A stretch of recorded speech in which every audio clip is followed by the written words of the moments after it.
Gunpei Yokoi. Mario creator Shigeru Miyamoto called him his mentor, and Pokemon creator Satoshi Tajiri said he was like a father and a teacher. Yokoi's famous for Game & Watch, Game Boy, and inventing the D-pad, but that is just the tip of the iceberg. When Nintendo was struggling in the 80s, he wiped out all their debt with a single invention and quadrupled the company's revenue. His philosophy was to take old technology and use it in fun ways no one had ever thought of before. To compete not on who's got the best microchips, but the best ideas. Nintendo adopted his philosophy as their own, which is why nowadays we're playing the Switch instead of the Famicom 7. In fact, there never would have been a Famicom 1 without him, let alone Mario, Zelda, Pokemon, and all the rest. Nintendo would probably still be a little Japanese company no one had ever heard of, if it would even exist at all. Miyamoto said it best as he gave a tearful eulogy at Yokoi's funeral. He made Nintendo what it is today. There's a saying to never write an autobiography because it will shorten your life, and that's exactly what happened. He wrote one in the summer of '97 and died in the fall. That biography is where much of today's story comes from, along with his various writings and interviews over the years, and what those who knew him best said after he was gone. Understand the man, and you'll understand Nintendo, past, present, and future. This is Gunpei Yokoi. He was born in Kyoto in 1941, 3 months before the Japanese Empire declared war on America in World War II. The atomic bombs dropped just before his 4th birthday. Growing up, his father was an office worker at a chemical factory, with Gunpei the youngest of 4 children. Their father forced them to learn piano.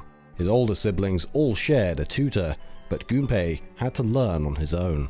In the post-war era, it was common that families could only afford cheap toys made from tin or none at all, which meant as a kid, Gunpei had to be creative and make his own toys. He preferred making them from scratch with his neighbor's tools, rather than rely on a kit with step-by-step instructions. Firearms were a particular fascination, and he spent a lot of time swimming in the nearby Wakasa Bay, making harpoon guns to catch fish.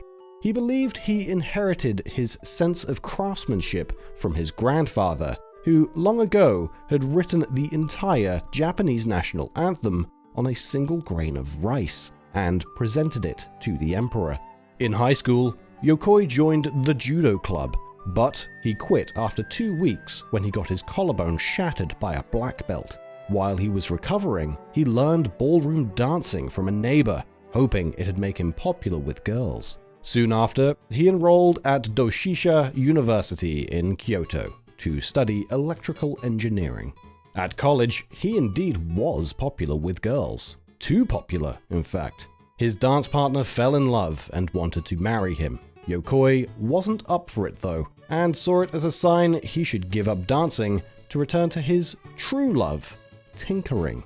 Oftentimes, he'd be up well past midnight, whittling away at one thing or another. In the early 60s, he built his own car stereo with a cassette player. It was probably the world's first, he remembers.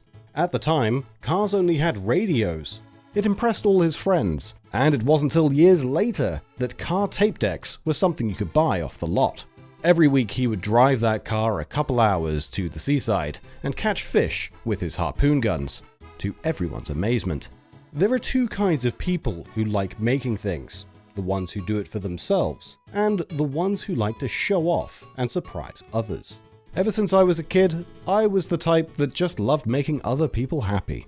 In 1965, he graduated and went looking for work. Unfortunately, his grades had been embarrassingly low, and he got rejected by every major electronics company, one after another.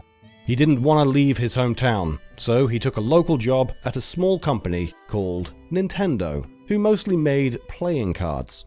My friends asked why someone with a degree in electrical engineering would take a job at a card company, he remembers. But honestly, I had no idea what I'd be doing at Nintendo.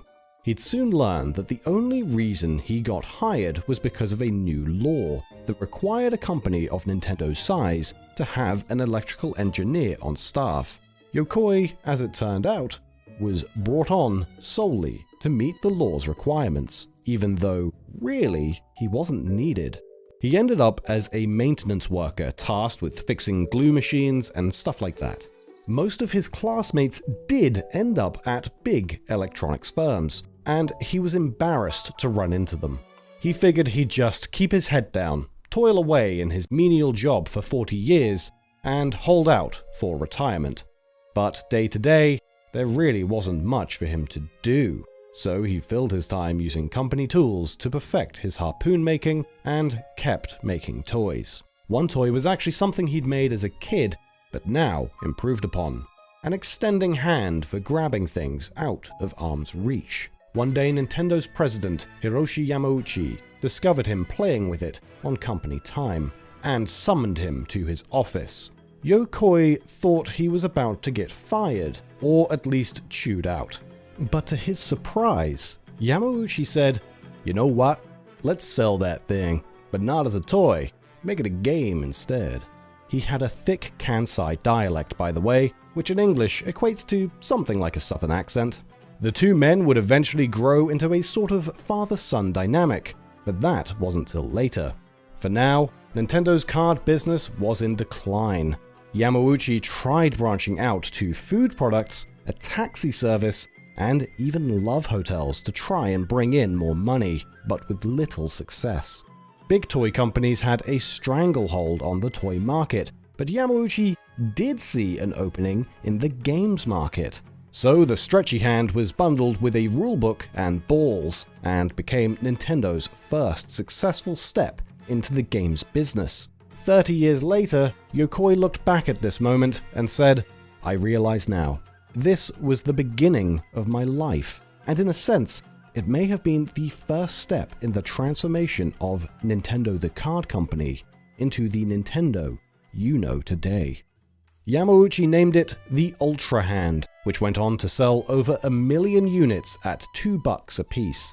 That was big money for Nintendo back then, and the profits essentially saved the company. The president set Yokoi free from his boring maintenance job and started a new section of the company, the development department, where Yokoi could tinker full-time.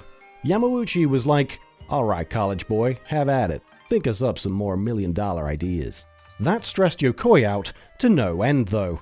The Ultra Hand was something he made as a kid, but now he was expected to pump out hit after hit from scratch. So he thought back, once again, to his childhood.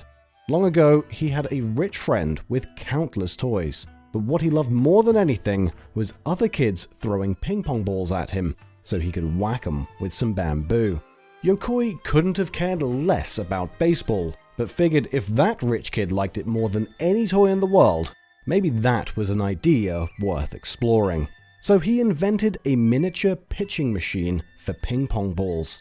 It was dubbed the Ultra Machine and sold 2 million units, even more than Ultra Hand. Yokoi saw his toys on an assembly line, rolling down conveyor belts one after another, then loaded onto trucks to deliver all over Japan. It was spectacular, he recalled. That's when I began to feel confident the world would accept my ideas. I was really happy at Nintendo. The company bought everything I needed and paid me a salary to do all the tinkering I would have done anyway. Even on my days off, I couldn't wait to get back to work. In 1969, Yokoi's philosophy of making creative use of cheap materials began to form in his mind, which would serve as the basis for the rest of his life's work. It's usually translated as lateral thinking with withered technology, but perhaps a more easily understood translation is thinking sideways with mature technology.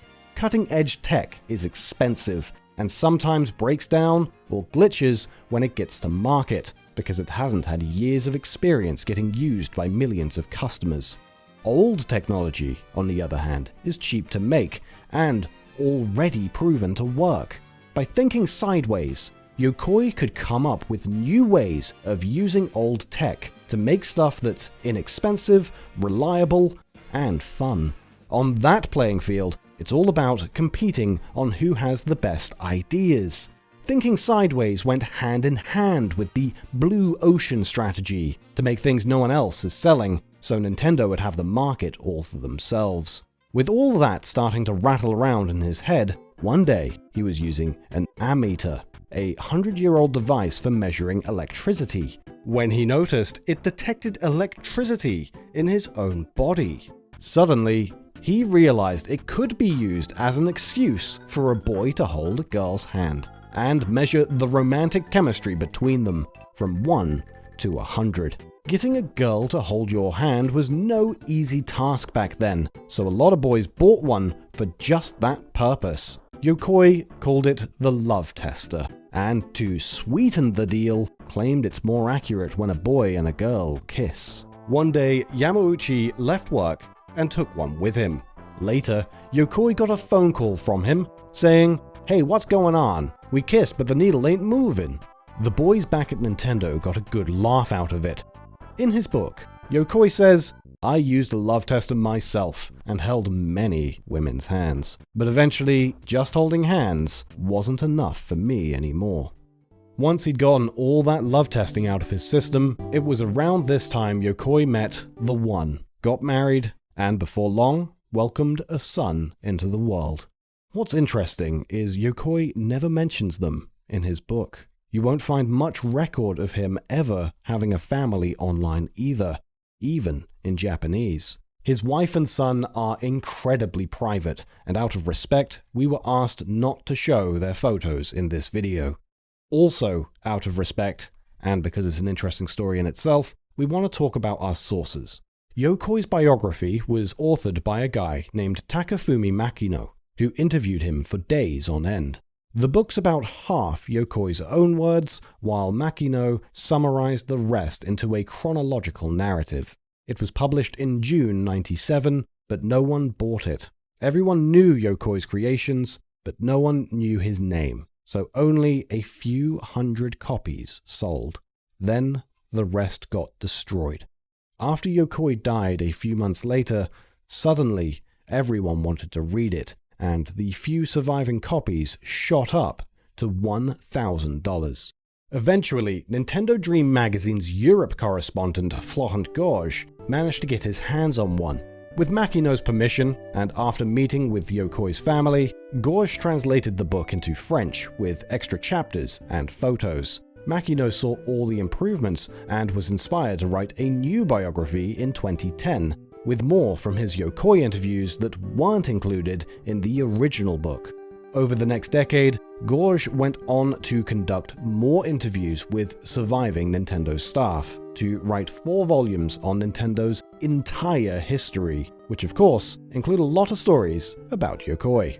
Most of the video you're watching now was compiled from all Makino and Gorge's books, and we want to express our utmost respect for their work. Without them, most of the world wouldn't know much about Yokoi beyond a list of his inventions. Gorge was personally involved in the making of this video as well, and we can't recommend his books enough. They're the definitive tellings of Nintendo history. If you like reading, you'll love them. Okay, now back to the story. Throughout the 1970s, Yokoi had a few misses, but a lot more successes in what's now considered his second golden age.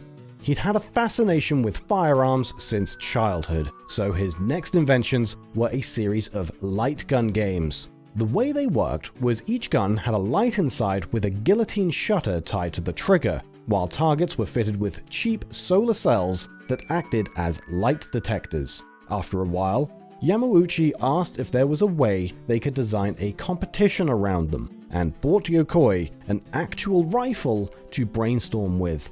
Eventually, he came up with a game based on clay shooting, a sport where you shoot what are essentially frisbees that fly in all directions. Bowling had become a fad in Japan, and at the height of its popularity, a bowling alley could be found on practically every street corner. But by 1973, the fad was waning, and all those bowling alleys were going out of business. So, Yokoi sought to take advantage of the situation and establish laser clay as more than a game and turn it into a proper sport. Empty bowling alleys were converted into laser clay centers, and everyone loved it. Yokoi got so many pats on the back for his genius idea, he practically needed a chiropractor. But then a recession hit, just as things were getting going, and a huge earthquake struck Nintendo's headquarters. As a result, they were never able to fully realize their goals for laser clay and ended up losing a fortune on the venture. Unbeknownst to them at the time, this would mark the start of a 7-year dark age for Nintendo's finances. To try and save the company, Yokoi spent the next few years trying his luck in the arcade business. His first game was Wild Gunman. Using a pair of film projectors, it showed live-action cowboys you've got to shoot before they shoot you. There's a sensor in the holster that won't let you draw too early. Then, when the light flashes, if you're quick, you'll kill him, but too slow, and you lose. Arcade players were blown away, because keep in mind, this was back when you were used to more primitive games, like Pong and old-fashioned pinball tables. Yokoi also made a version of Wild Gunman called Fascination, where you shoot the knots off of a Swedish model's clothes to make them fall to the floor, till she's in nothing but her undies. Everyone loved these ideas too, but Nintendo was deep in debt and in such dire financial straits that they only managed to produce 100 Wild Gunmen, and it seems only 1 or 2 Fascinations. They made a little money, but not nearly enough to make back all they'd lost on laser clay. Yokoi made a few more shooter cabinets, but after failing to find fortune in the arcade, he turned his guns on people's homes, starting with Duck Hunt in 1976. Using a series of lights, mirrors, and light detectors, it projected ducks on a living room wall. Players would shoot and watch them tumble down to the floor. How it worked is pretty ingenious and hard to explain, but simply put, it was another example of sideways thinking with old technology, and the whole system sold for about $35 to considerable success. But it still wasn't enough. Nintendo was drowning in debt, and Yokoi was desperate to save it from bankruptcy. So, he kept on inventing, like walkie-talkies that communicate with light, an RC race car that sold for 1/10 the price because it only turned left, a remote-controlled vacuum cleaner, and he even resorted to jumping on the Rubik's Cube craze with a puzzle game called The 10 Billion. Funnily enough, he didn't even know how to solve the 10 billion. In his book, he admits some random customer had to teach him the solution. Then Yokoi later pretended he figured it out himself. He was pretty embarrassed about it, but he was doing everything he could to save Nintendo, and although most of his inventions were profitable, it still wasn't enough. Then, one day in 1979, he was sitting on a train and saw a businessman so bored out of his mind that he had resorted to playing with a calculator. Yokoi thought, what if I made a little game a guy like him could play to kill time? But the thought was soon forgotten. He didn't think it was a very good idea, and besides, he had other ideas he figured were better. Fate took a turn though, because soon after that, Milton Bradley released the Microvision, the world's first portable game machine with interchangeable cartridges. As described in one of Gorge's books, Yokoi and another Nintendo employee got their hands on one and loved it. But it was gigantic, and the 16 by 16 resolution made all its games look the same. After some brainstorming, they realized they could make something like a microvision, but with more readable graphics if they used a literal calculator screen, and the machine could be smaller if it only had one game. As they were mulling that over, Yamauchi's driver got sick and didn't come to work one day. The president's Cadillac had its steering wheel on the left side, and the only other person in the company who could drive it was Yokoi. A big meeting was coming up, so Yamauchi said, "Sorry, I know it's not your job, but I need you to be my driver today." On the way, Yokoi told him his idea. Then, when they got to the meeting, Yamauchi just happened to sit next to the president of the world's biggest calculator manufacturer, Sharp Corporation, and Yamauchi mentioned the idea to him. A week later, someone from Sharp showed up at Nintendo and said, "You know what? Let's do it." Most of Nintendo's sales and marketing staff opposed the project, but Yamauchi gave the thumbs up, and that was all that mattered. So Yokoi got to work and thought, a businessman doesn't want to be seen playing games. It's embarrassing. On the train, it's customary to sit with your hands folded, so we'll make the game wide rather than tall, and small enough to hide in a pair of folded hands. Holding it like that, only the thumbs would be usable, so we'll make it playable with just thumbs. And it should have a clock too, since businessmen need to know the time. Nintendo had played around a little with arcade and video games, but this next invention, the Game & Watch, was the beginning of the Nintendo we know today. Yokoi originally thought he'd only make one game, but Yamauchi told him, might as well do a few. To everyone's surprise, they sold millions around the world and finally broke Nintendo out of its 7-year funk. The year before Game & Watch, the company had $75 million in revenue. The year after, it quadrupled to $300 million, and the profits allowed Nintendo to pay off every cent of its past debts. Their financial dark age had come to an end, and the beginning of Yokoi's third golden age had begun. Every now and then, Yamauchi would be like, "Okay kid, time for you to come up with some more game ideas." To which Yokoi was thinking, you know, it's really not that easy for the guy who's gotta make all those ideas. But of course, kept those thoughts to himself. Yokoi would later say in his biography, if the driver wasn't sick that day, he would have forgotten about the idea and Game & Watch never would have happened. And if Yamauchi hadn't sat next to Sharp's president at the meeting, it wouldn't have happened either. Perhaps it was fate. Of the 60 Game & Watches Nintendo released over the next few years, about 50 were games Yokoi thought up himself. At least the broad strokes, though often the finer details were worked out by his staff, especially the programming. Yokoi was more of an ideas guy and organizer of other people's talents, and didn't have the technical know-how to do his own coding. Now's a good time to mention that although the development department started as basically just Yokoi, it had slowly grown over time and now employed a lot more. Mostly younger guys, who Yokoi was keen to break out of their shells and unlock their full potential. When he started, there was no one there to poo-poo his wild ideas, and he wanted the new guys to feel that same sense of freedom. Oftentimes in meetings, Yokoi would speak up and say something silly to encourage his staff to do the same. When they thought up a new idea together, half the time he'd put their names on the patent instead of his own. That boosted their confidence and made them better contributors to the team.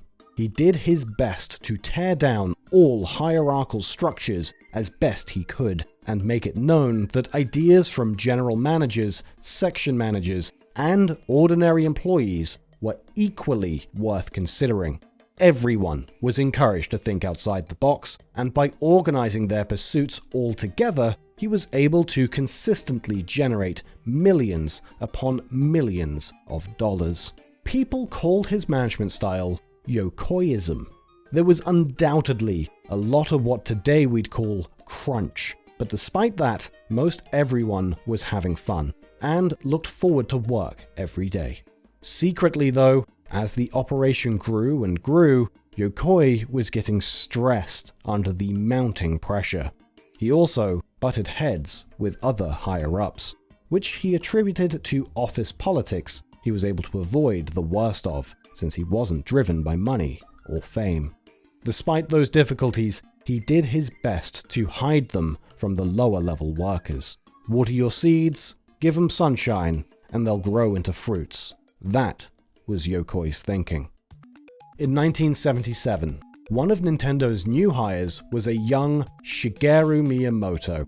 For the first few years, he was assigned unmemorable tasks like package design, but got his chance to shine in '81 after a Nintendo arcade game called Radar Scope failed to sell. At this point, the development department was split into two halves. R&D 1 was still Yokoi's, while R&D 2 was under Masayuki Umura, who'd come over from Sharp back when Nintendo was buying their solar sensors to make light guns. Radar Scope was made by R&D 2, but when it flopped, R&D 1 was tasked with salvaging it in any way they could.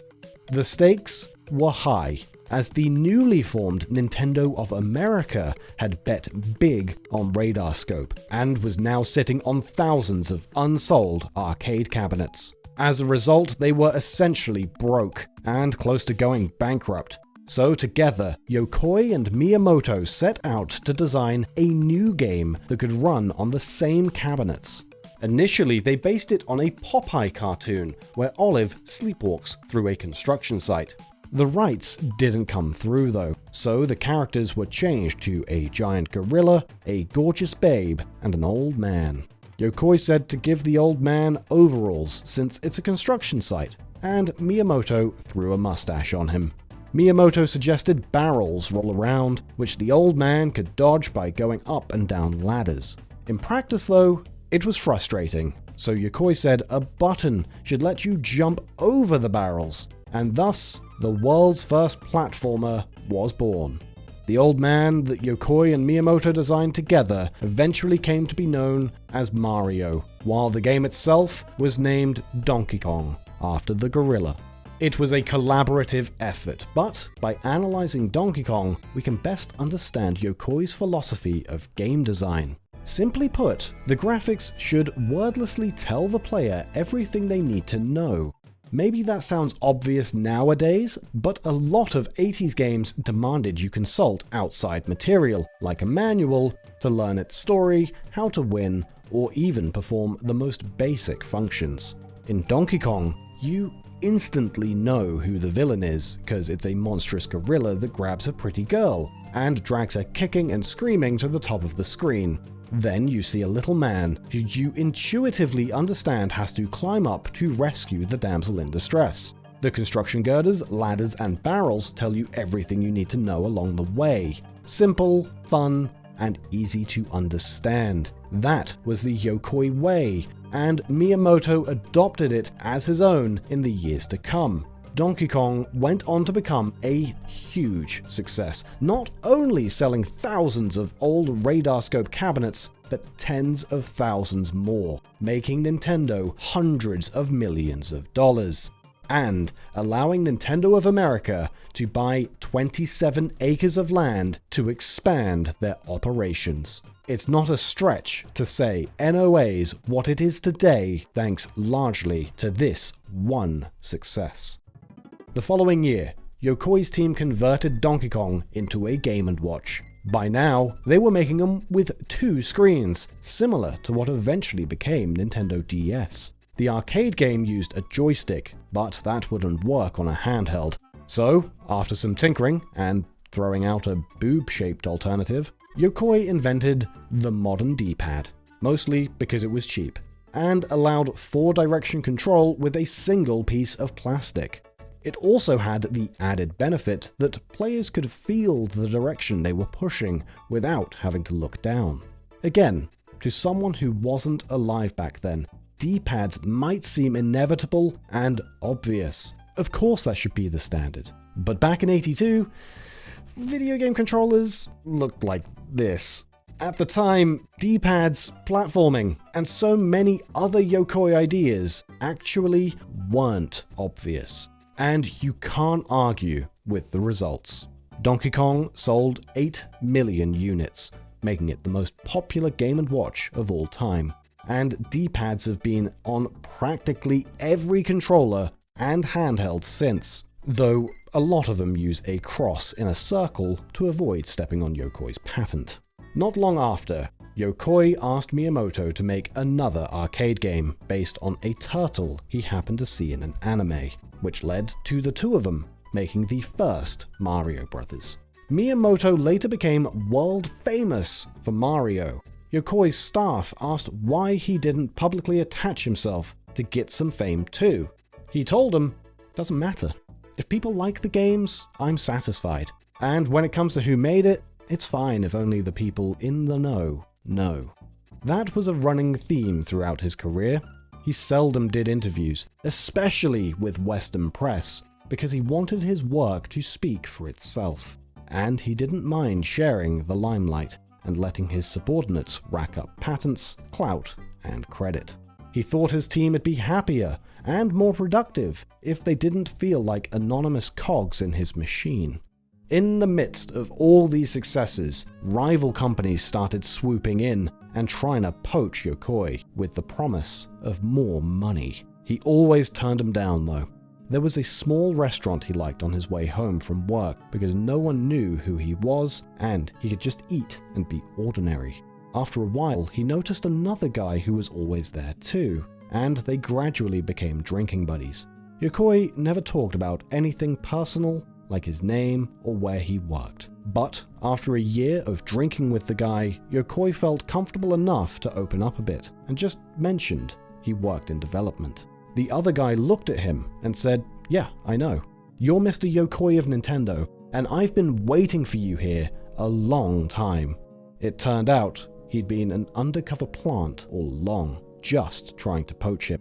Truth was though, Yokoi felt indebted to Nintendo for giving him everything he ever wanted. On a more personal level though, him and Yamauchi had grown to feel like father and son. They were incredibly close, and even when they argued, it was more like parent and child than boss and employee. Whenever Yokoi finished a new invention, it was always Yamauchi he ran to first to show it off. When they made Yamauchi light up, Yokoi lit up too. The old man knew he wasn't going to be around forever, and decided he wanted Yokoi to take over as president when he retired. Over the years, he tried so hard to convince him to take the job, but Yokoi simply didn't want it. More than anything, he just liked to tinker and invent stuff, and wasn't interested in running a huge company or all the money that came with it. Yokoi had too much management on his plate already, just with R&D 1, and if he'd had his druthers, he would have been perfectly happy alone with his tools. In 1983, Nintendo took all the money they'd made on Game & Watch and used it to make their first home console, the Famicom, which Yamauchi wanted to sell as cheap as possible. The task was assigned to R&D 2, but they had trouble along the way, especially with keeping down costs. So R&D 1 eventually had to come in and help them out. Yokoi insisted on an eject button, another industry first. And of course, the controller featured his now iconic D-pad. The Famicom turned out to be a big hit, with Donkey Kong as one of its launch titles. And some other Yokoi games got converted as well, like Wild Gunman and Duck Hunt. Under Yokoi's producership, lots of original games were made too, including Metroid, Ice Climber, Kid Icarus, Famicom Wars, Famicom Detective Club, Wrecking Crew, and more. For the most part though, he wasn't intimately involved in development.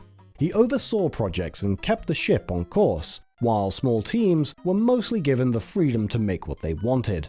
Personally, Yokoi never liked the idea of games being confined to the inside of a TV screen, so he made the Famicom Light Gun and R.O.B the robot to bring games out into the real world. Famicom soon became the best-selling console in Japan. And with his insatiable appetite, Yamauchi set his sights on the world's largest economy, the United States. Unfortunately, America had had a huge gaming crash in 1983 thanks to an oversaturation of too many consoles with a flood of crappy games. In short, the prevailing opinion was that video games suck now. The home console market had shrunk 97% as Americans moved to grass-touching and personal computers. Nintendo whole shtick in Japan was being inexpensive, but that wasn't gonna fly stateside. If Americans already decided they didn't want to buy crap, why would they suddenly want to buy cheap crap? So Nintendo took a different approach and marketed the Famicom together with the light gun and R.O.B the robot, not as a video game console, but as an entertainment system. Yokoi explains, quote, "As the number of gamers increased, regular games eventually started selling too. By then, light guns and robots had fulfilled their purpose as the initial spark and were no longer needed." Decades later, game historians would call R.O.B the Trojan horse that got Nintendo into American homes. It's easy to forget, but the NES might have never took off if it hadn't been for the robot. Before long, the NES had single-handedly ended the American video game crash, made gaming cool again, and ushered in a Japanese dominance that's continued to this day. It wasn't all Yokoi's doing, of course. Umura, Takeda, Imanishi, and of course Miyamoto and his new Super Mario Bros. Played a big part too. This is Yokoi's life story though, so I hope you'll forgive us for focusing more on him and not so much on the hundreds of other Nintendo employees there as well. We've done our best to shine a light on a lot of them in past videos, and will continue doing so in the future. But anyway, after a while, the Famicom and NES peaked, and the Game & Watch boom had run its course. So Yokoi set his sights on his next big project, the Game Boy.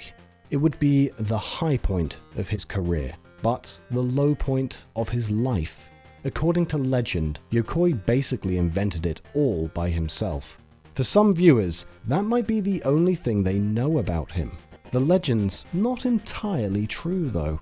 If any one man should be credited as the inventor, it's actually his R&D1 deputy, Satoru Okada. Yokoi originally wanted the Game Boy to be more like Game & Watch, while Okada envisioned it more like Famicom, and the two argued bitterly till Yokoi gave in.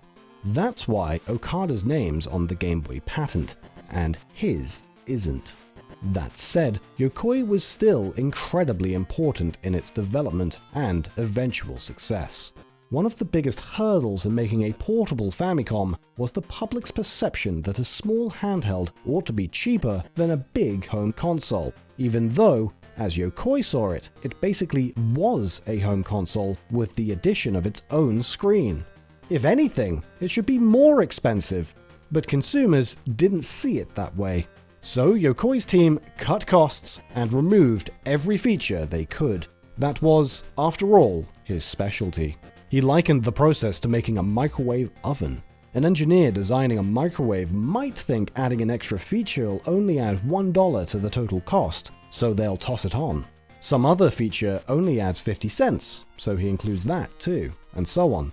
That's how the world ended up full of microwaves with dozens of buttons no one uses, don't know how to use, and have no interest in figuring out. And ultimately, they cost more than they need to, when the customer would be better served with something cheap and simple that just gets the job done.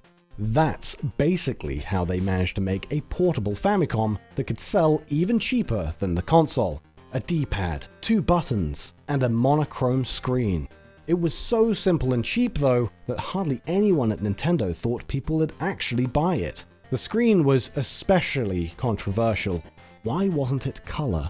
Even Okada wanted color, but Yokoi insisted that not only would a color screen make it cost more, but you wouldn't be able to see it in sunlight, and the batteries would run dry 10 times faster. What good's a handheld if you can't go outside and have to buy new batteries every couple hours? Some other departments resorted to sabotage and told Yamauchi that Game Boy would be an embarrassment if it ever came out. They wanted the project killed off, not just to save Nintendo's reputation, but also because they wanted Yokoi knocked down a peg.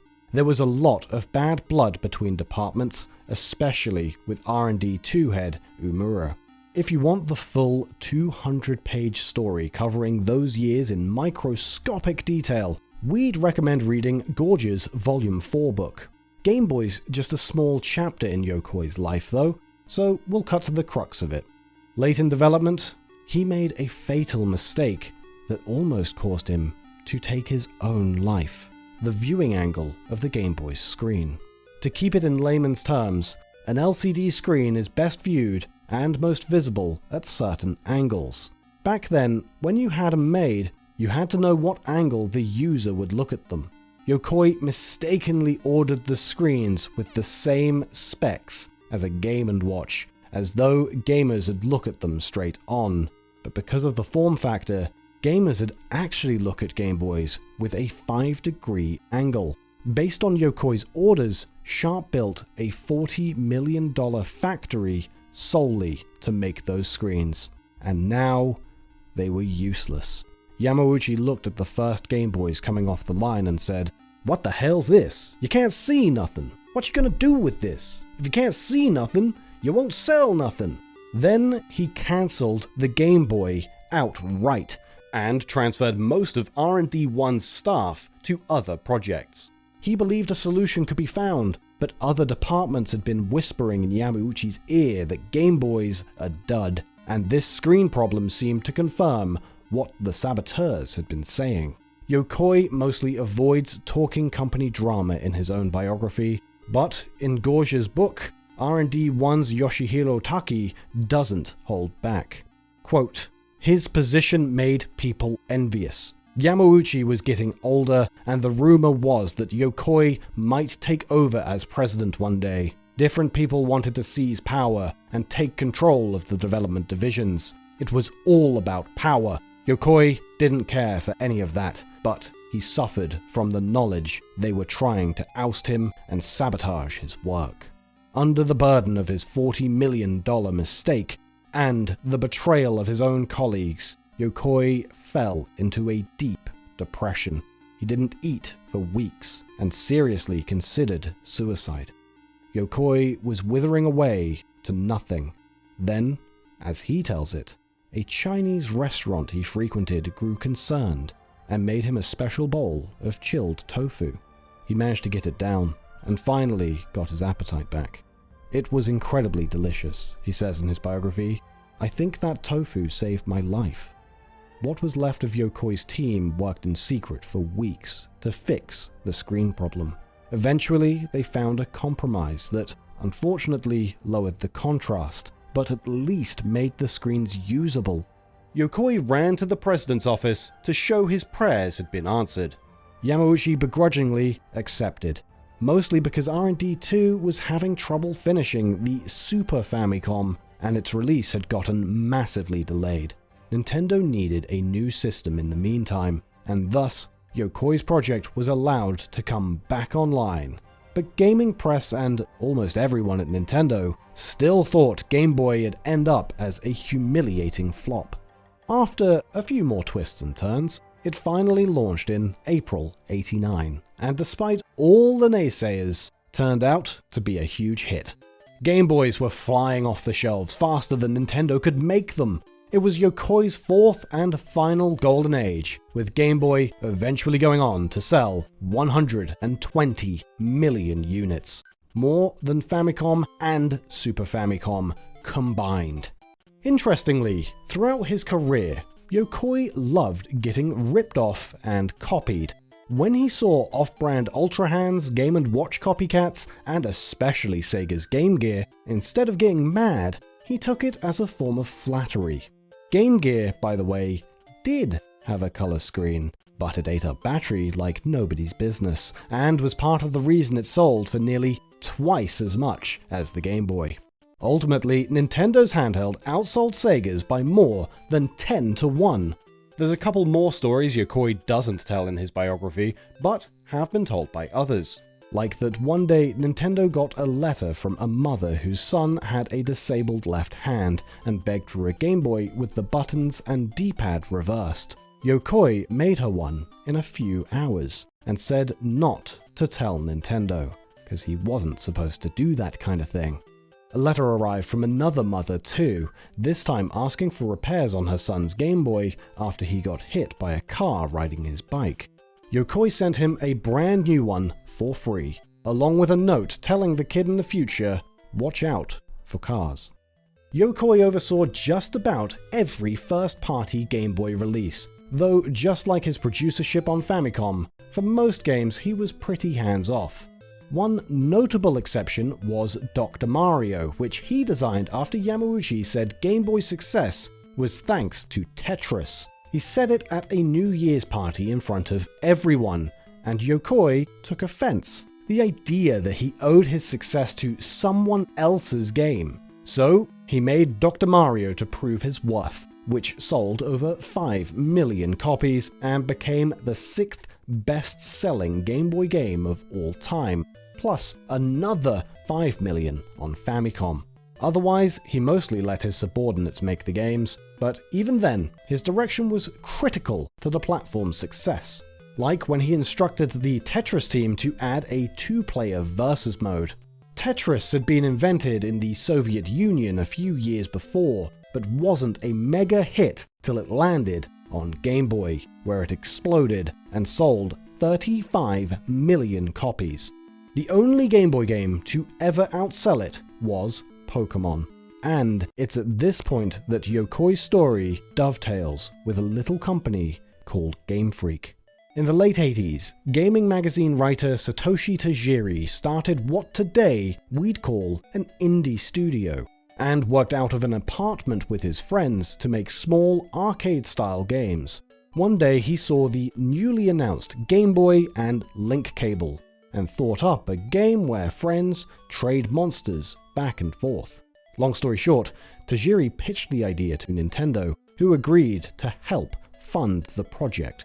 And because it was a Game Boy game, Yokoi took over as producer. As usual, he was pretty hands-off, but after a while, Game Freak ran out of money and couldn't continue.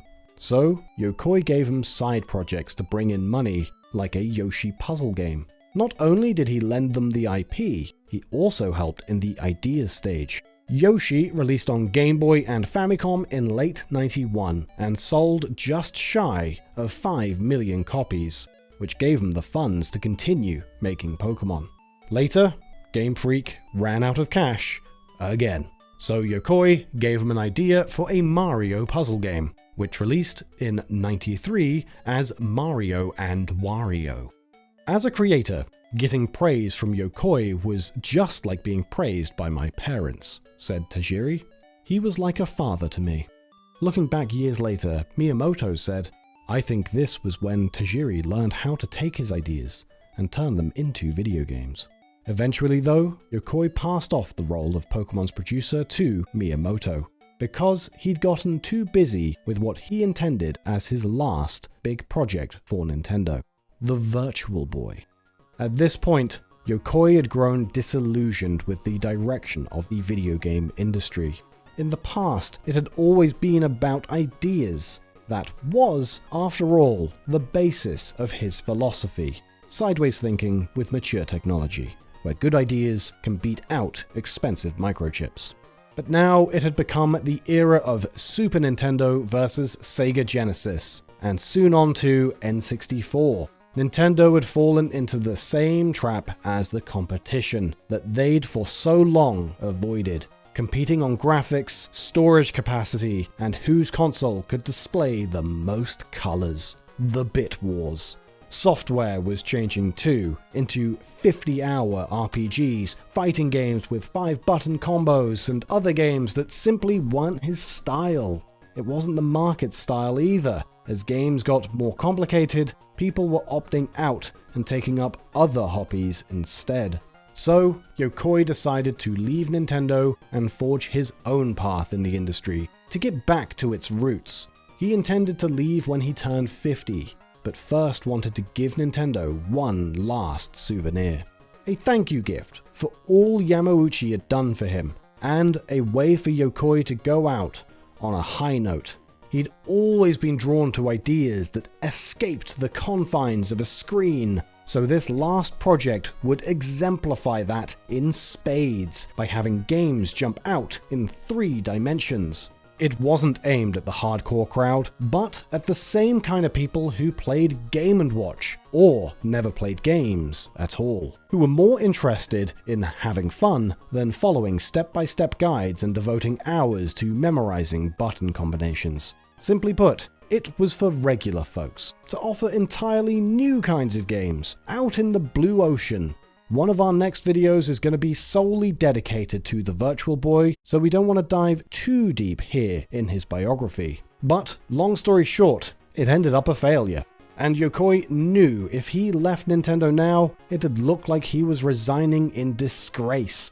So, he decided to do one more project, and quickly threw together a design for the Game Boy Pocket, which he was sure would be a success. It was smaller, lighter, had a clearer screen, better battery life, and could be sold for an even lower price than the original.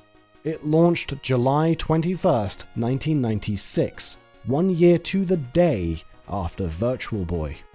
A few weeks later, Yokoi got in his car and drove off the lot one last time. After more than 3 decades at Nintendo, he was starting a new life. Nintendo's stock plummeted when the news broke, so much so that Nintendo temporarily froze trading. A prominent newspaper reported that Yokoi resigned as a way of taking responsibility for Virtual Boy's failure. In response, he wrote an article of his own, titled "Why I Left Nintendo," where he said, no, that's not why he resigned. Some said it was because he'd gotten fed up with Yamauchi ruling Nintendo like a dictator. Yokoi denied that too, instead praising Yamauchi and saying they'd agreed to keep working together in the future, just on different terms. It wouldn't be published till over a decade later, but in his second book, Makino reveals more personal details about his interviews with Yokoi. That resigning over one flop, the Virtual Boy, simply wasn't how things worked at Nintendo, and especially not between Yamauchi and Yokoi. Makino was shocked when the usually cheerful Yokoi teared up when he talked about leaving Yamauchi's side, how in that moment he looked like a crying little kid. The two men shared a bond much deeper than just boss and employee. Back to the newspaper article though. Yokoi denied those rumors, but did say that Nintendo would come down with what he was calling the big company disease, which was basically mirroring what the competition was doing while refusing any idea that couldn't earn tens of millions of dollars. It wasn't the same Nintendo it used to be, and he simply didn't feel like he belonged there anymore. That's why he left, to start his own company called Koto, named for the city he was born and where he'd spent his entire life. He vowed it'd never grow bigger than 30 employees and continue his philosophy of sideways thinking, where he could putter around on fun little inventions with the kind of freedom Nintendo no longer offered. A few guys from R&D 1 went with him. He publicly teased that one of their first projects would be a new game system, but said the details would be secret for a few more years till it was ready.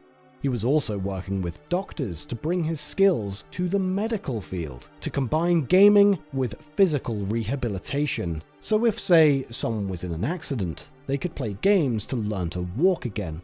It'd make recovery quicker and more enjoyable for the patient. All was going well for Yokoi and his new startup.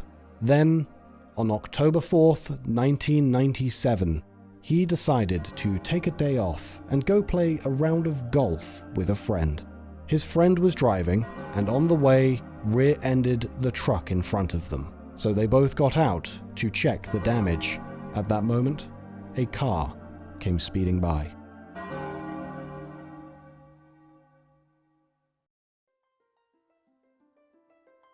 His friend suffered a fractured rib, but Yokoi didn't make it.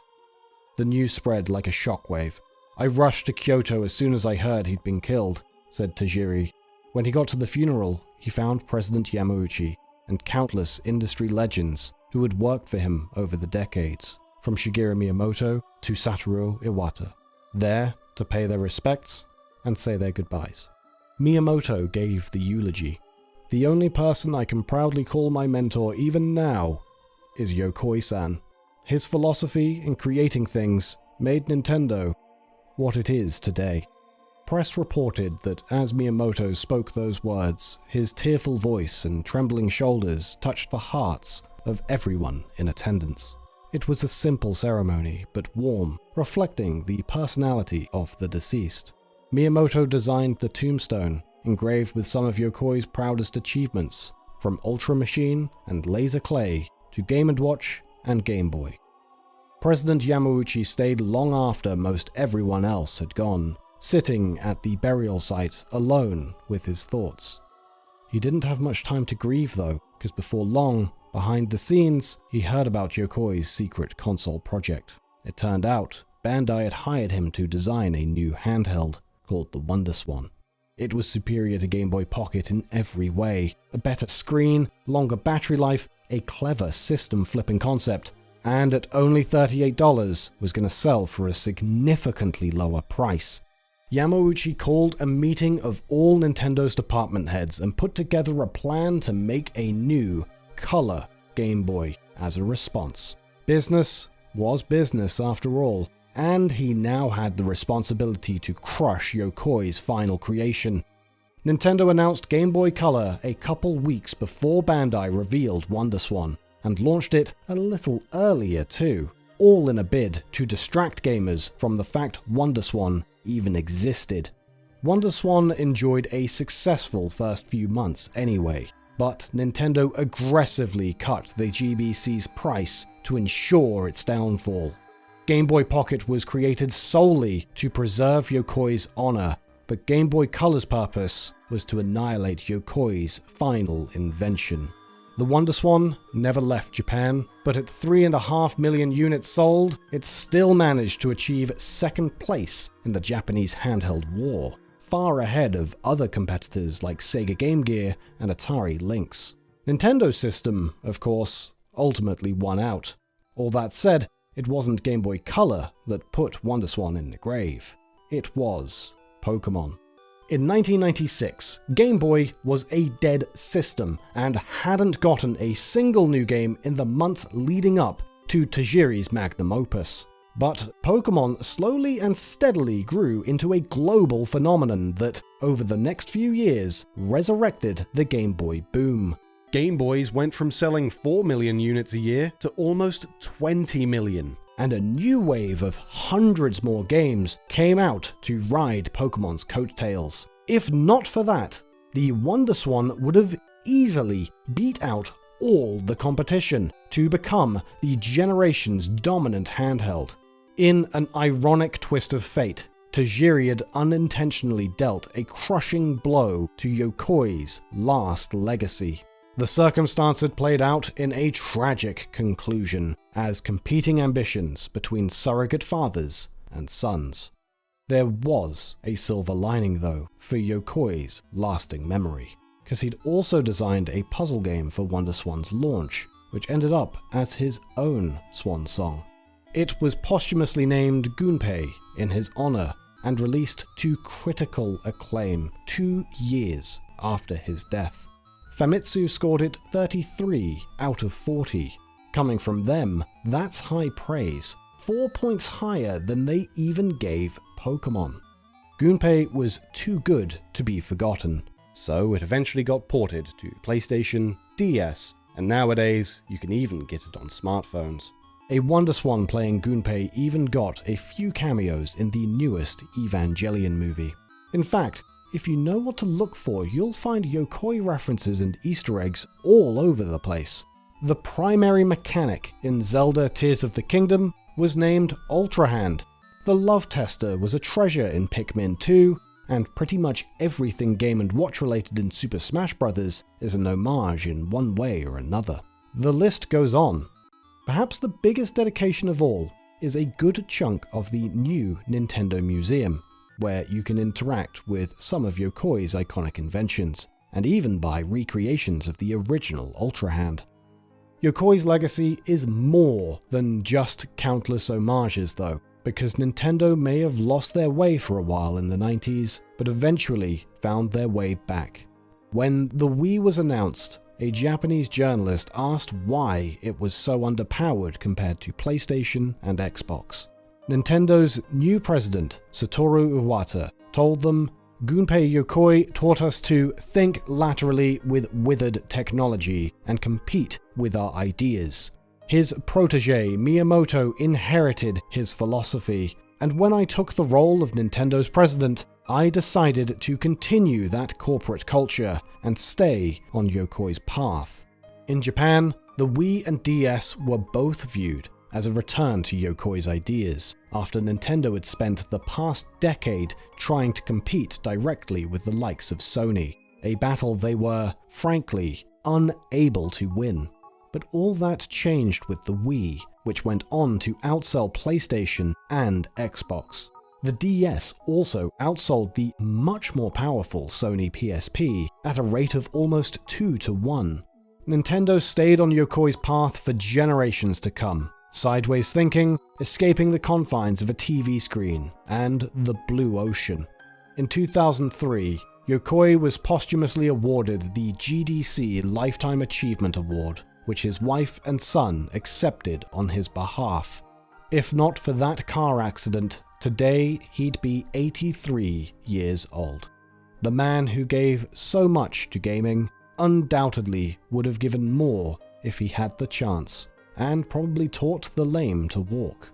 In a reprint of Yokoi's original 1997 biography, Makino added a new epilogue, ending with these words: "This book will probably be forgotten someday, but even if it is, there'll surely come a day when people will want to read it again, because Yokoi's words are filled with the essence of what makes games fun." And, well, here we are, fulfilling that prophecy. A colleague once said, "It's a pity he died too soon, but in life he taught us how to live."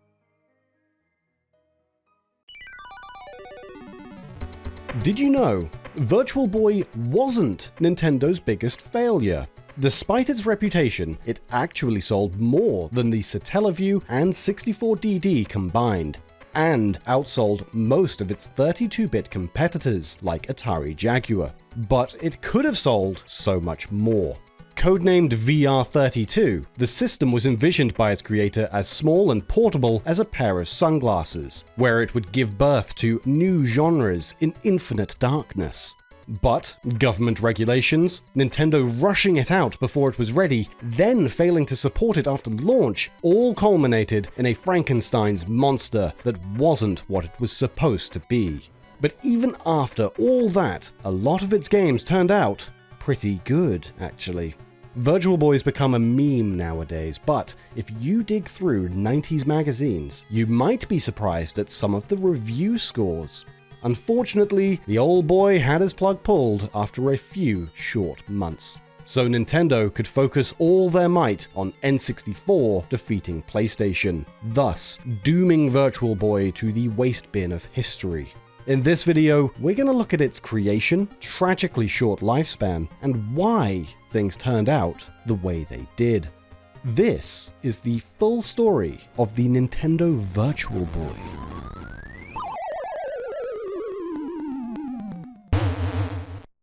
Before we begin, it's important to understand the context of the Virtual Boy's origins. Looking back nowadays, some people think of it as an aberration.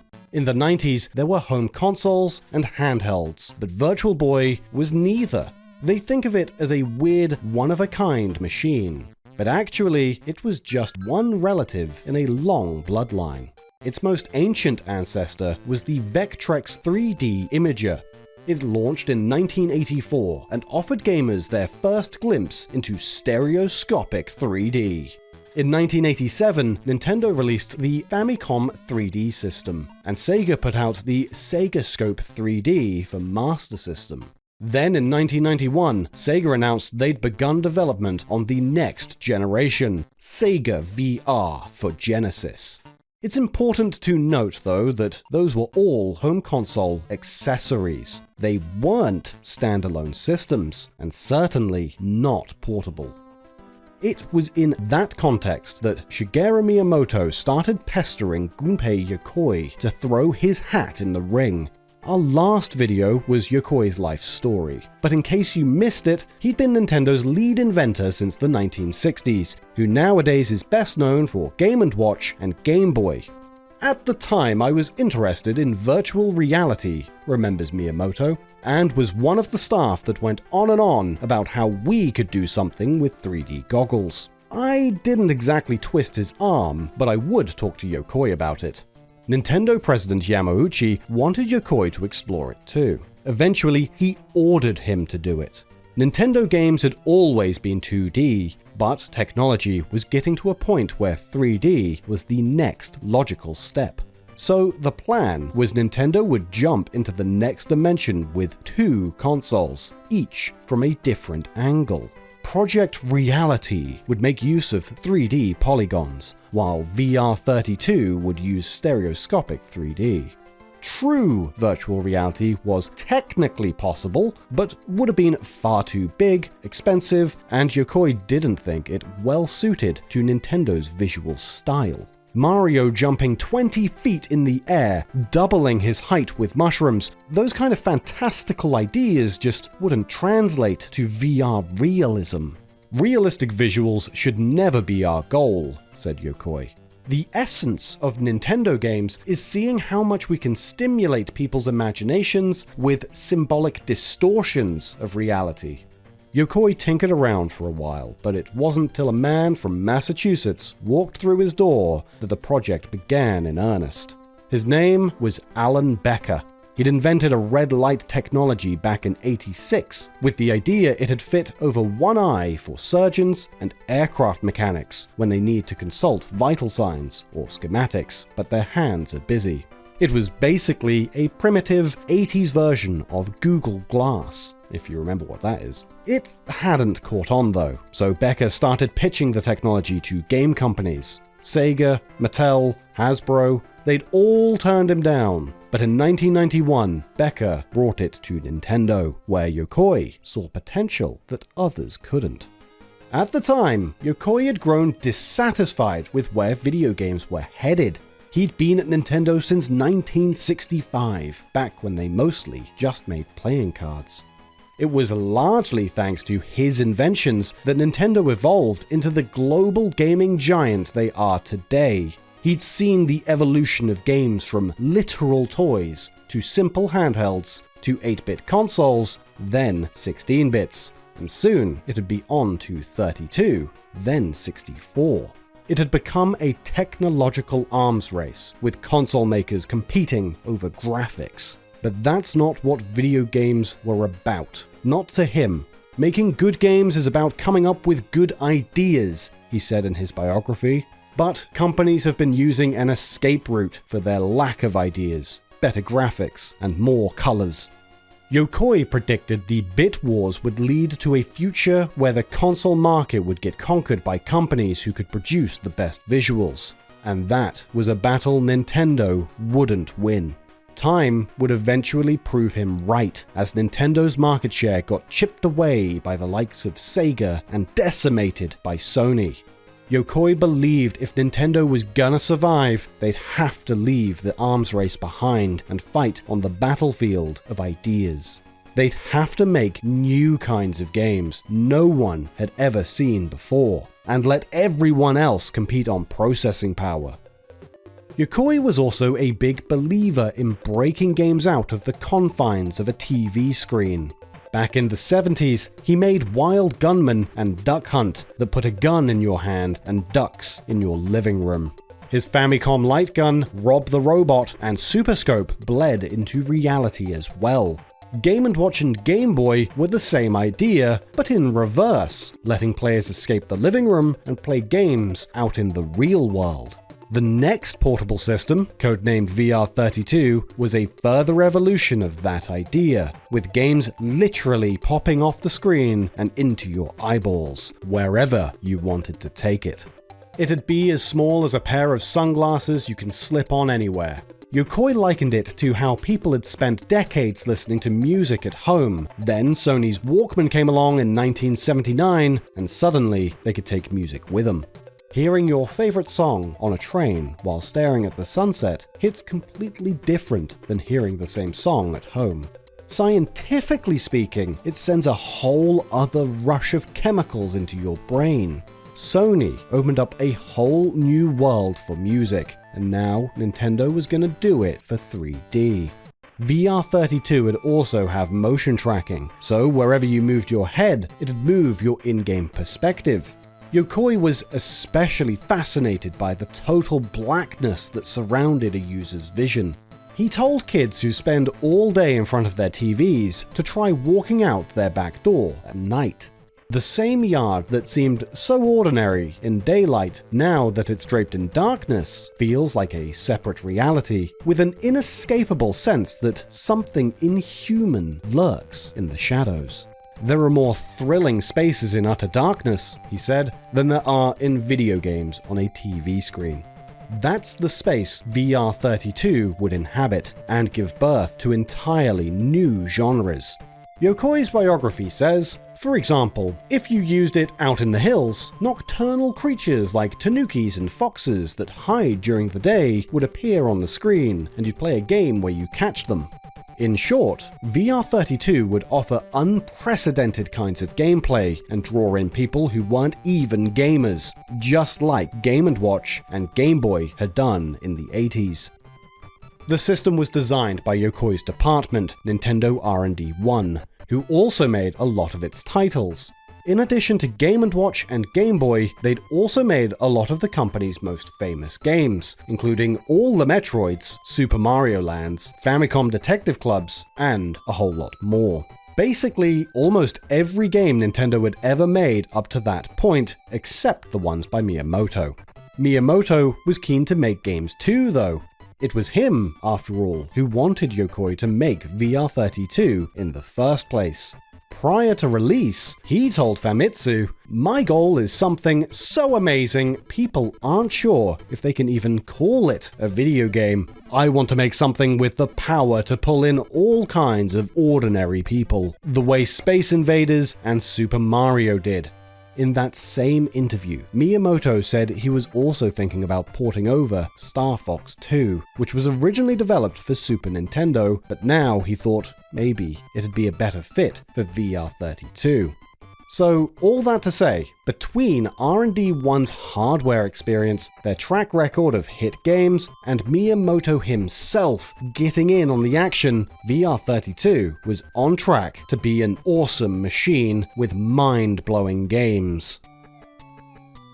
Unfortunately, there were some hiccups during development, and the final product didn't turn out as Yokoi envisioned. Much of the blame can be laid at the feet of government regulations. A radio law forced him to add a metal shield between the system and the user's head to protect from radio waves that, at the time, were thought might be harmful to people's brains, which meant VR32 would have to be a lot bigger than a pair of sunglasses. Another problem was Japan's new product liability law, which basically said companies could be sued if consumers got injured using their products.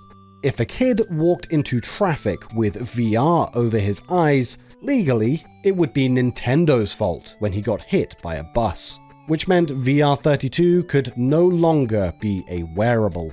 It had to comply not just with Japanese law, but America's FCC and other regulators around the world.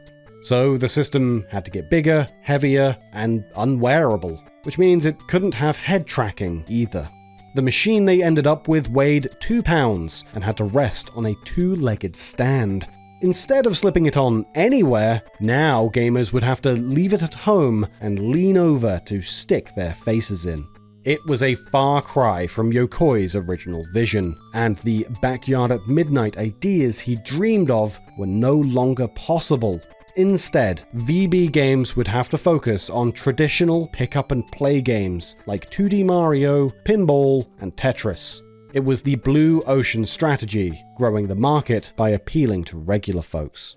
That stood in contrast to the red ocean, where all game companies fought for the same shrinking customer base of hardcore gamers, like sharks feeding on a dwindling supply of fish. Yokoi still hoped it'd breed new kinds of games too, but they'd have to exist in Virtual Boy as it was instead of what it was supposed to be. A tough situation was made worse though when Nintendo started pressuring him to release it sooner than he wanted. In 1993, Sega showed off Sega VR, which looked almost ready for market, and a wave of 32-bit competitors would soon follow, from 3DO and Atari Jaguar to Sega Saturn and Sony PlayStation. Super Nintendo's 16-bit graphics looked ancient in comparison, and Nintendo 64 wasn't going to be ready till 1996. Nintendo wanted to release a new system as soon as possible to keep their investors happy and maintain relevance. Yokoi didn't think it was ready yet, but the call wasn't his to make. In April 94, President Yamauchi made the big announcement and said it would be playable at Space World later that year, and hit store shelves a few months later. Press foretold of an imminent battle between Sega VR and Nintendo VR32 as a new battlefield in the gaming wars.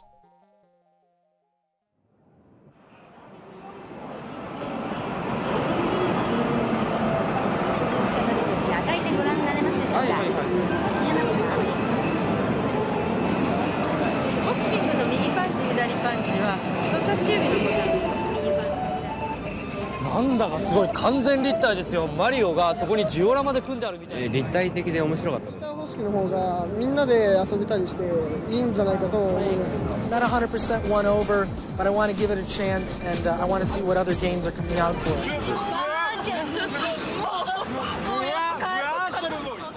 it. Space World 94. Yamauchi climbed on stage and praised its innovation and affordability. At $200, the newly renamed Virtual Boy was going to sell for less than half the price of other 32-bit systems like Saturn and PlayStation. 3 games were rushed out as demos: Galactic Pinball, R.O.B Boxer, and Mario Bros. VB.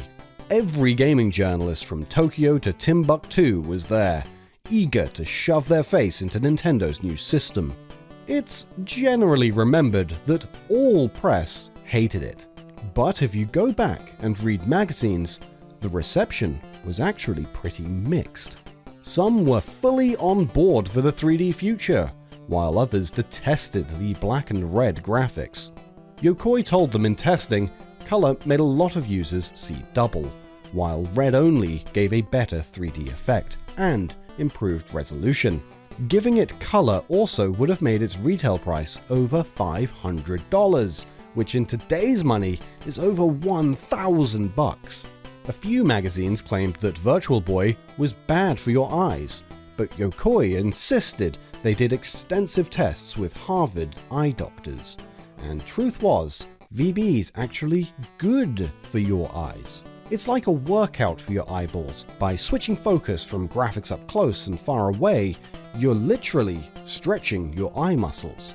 Yeah, maybe your eyes would feel tired after a play session, but the same could be said for your arms after lifting weights. Yokoi said, if anything, it'll improve your eyesight, but no one paid him much attention. Another criticism was that playing Virtual Boy is too much of a solitary experience. Your friends can't watch or give advice because you're in your own little world. Nintendo promised a link cable would soon make multiplayer possible, but in their rush, they didn't finish the link cable in time for Space World. Ultimately, the system's solitary nature was one of the reasons it failed to catch on. How many times have you bought a system after seeing your friend play it, or because you had a blast playing together? It's a form of free marketing that Virtual Boy just didn't get. 3D graphics couldn't be reproduced in TV or magazine ads either, further limiting how many people could see it and believe it. All that said, what often gets overlooked nowadays is what people universally liked about Virtual Boy. Edge magazine was one of Virtual Boy's biggest haters, but even they wrote up the controller as innovative and comfortable thanks to its M-shaped design.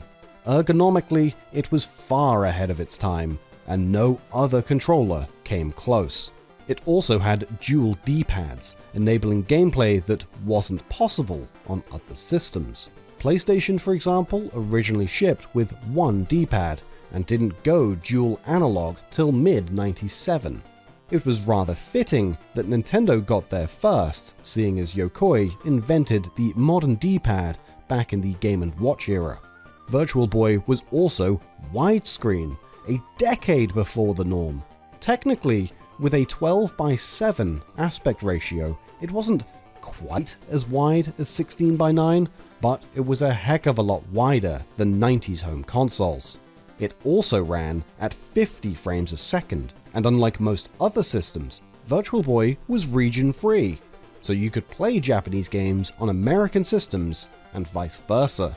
Virtual Boy also had a unique audio feel, most comparable to a souped-up Game Boy, but with the added advantage of having two high-quality speakers for stereo sound. And while Game Boy only had 4 audio channels, Virtual Boy had 6, making it sound like this. Welcome to Space World. Let's go.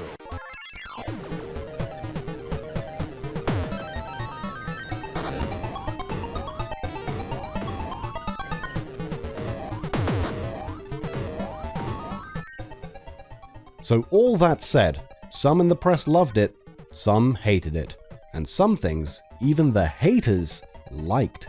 But how was Nintendo feeling? Yokoi was starting to feel 50-50 about its chances, but Nintendo itself was exuding nothing but confidence.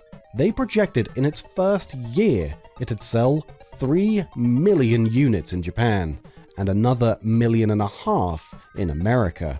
That's more than Super Famicom sold in its first year. Nintendo pledged one new first-party game each and every month. Third parties were enthusiastic as well. More and more kept throwing their hats into the ring, from Squaresoft to Rare, till eventually about 100 were making Virtual Boy games. Even Game Freak was thinking about doing one. Perhaps the most enthusiastic developer, though, was Hudson Soft, who were probably most famous for their Bomberman franchise. They were the first third party to ever make video games for a Nintendo system back in 1984, and now they were all in on Red. Quote, "Our CEO is saying Virtual Boy is a business chance, and it's not an exaggeration to say Hudson is staking its future on it. VB Fever got so hot that Atari responded by announcing their own headset, Jaguar VR. Around the same time, Sega VR fizzled into vaporware, which meant at launch, Nintendo would have the market all to themselves. Virtual Boy had its haters to be sure, but a lot of magazines thought it was going to be huge, with page after page acting like it was descending from heaven to bless us with the future of gaming. Nintendo and third parties were spamming ads all over the place, from print to television. 初めての完全立体映像ゲーム機バーチャルボーイ誕生。左右の目に異なる映像を映すことでテレビゲームでは表現できない立体感を生み出した。テニス、ボクシング、マリオの立体アクションゲームなど同時発売。バーチャルボーイ。ゲームの新しい時代が。Hype was reinforced by its launch in April 95, the same month as Satellaview. We did a 45-minute video on Satellaview a while ago, if you're not familiar with the add-on, but the point is, it beamed games down to Super Famicoms via satellite and furthered the sense that April was the month Nintendo was getting a jump start on the 21st century. In March, though, VB's release got pushed back a few months, but with the accompanying good news that instead of $200, now it was going to sell for $150. Across the pond, Nintendo of America told retailers it'd be one of the biggest launches of all time, with support from a $25 million ad campaign. Nintendo Power was gonna push it hard every month, along with ad buys in the most popular gaming magazines, radio commercials in the top 50 markets, and VB news segments shown on major airlines. The biggest ad campaign, though, was TV commercials. It came from the third dimension, with its own brain, its own voice,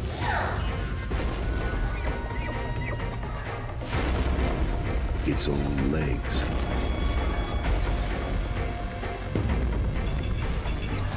There's only one problem.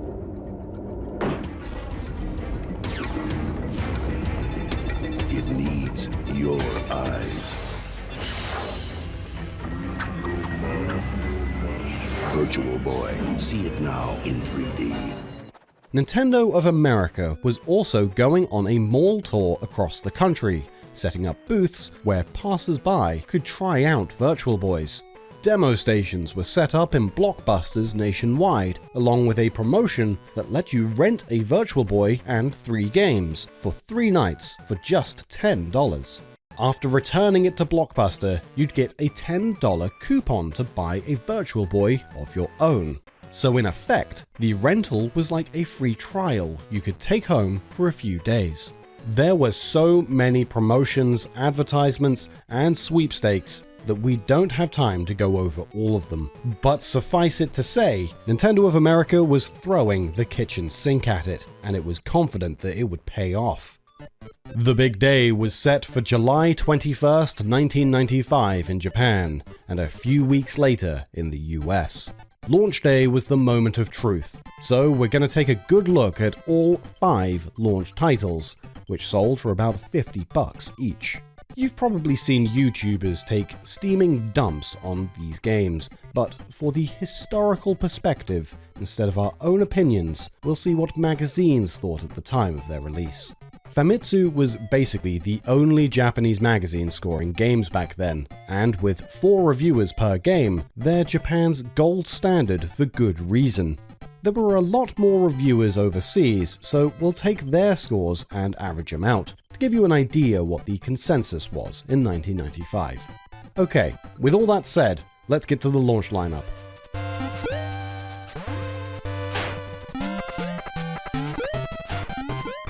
In America, Virtual Boys cost $30 more, but they came with Mario's Tennis as a pack-in title. Its sequels on N64 and GameCube are probably more famous, but the series actually got its start right here on Virtual Boy. In fact, it's the first sports game to ever have Mario in the title.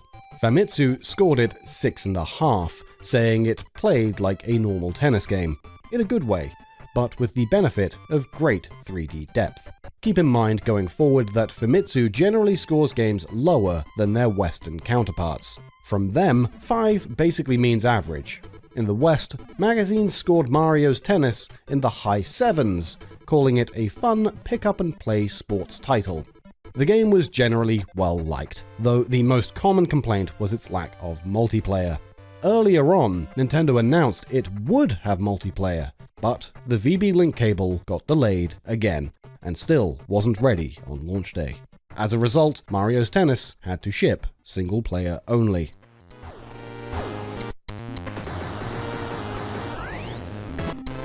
Galactic Pinball. There are 4 distinct tables, with one featuring Samus and her alien foes, setting the stage for Metroid Prime Pinball a decade later. About half this game's dev team came over after making Super Metroid, including the composer. As a result, it's got probably the best soundtrack on the system, including a rendition of Super Metroid's prologue theme.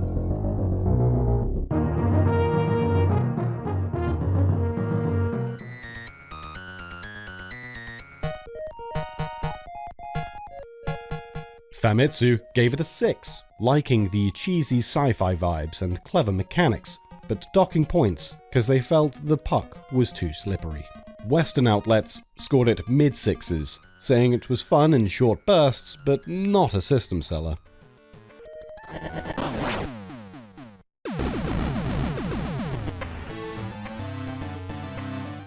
Tolero Boxer was directed by Yoshio Sakamoto, who also directed Super Metroid.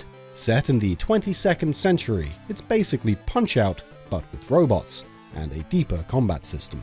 Each D-pad controls one fist, for blocking different kinds of punches, and so on. Famitsu scored it just under a 6, with points docked for not being able to move your feet. And also because it's only got 8 characters, while Super Punch-Out had 16, making this game feel a little rushed in comparison. Westerners scored it in the mid-6s, with some feeling it should have been branded as an actual Punch-Out game.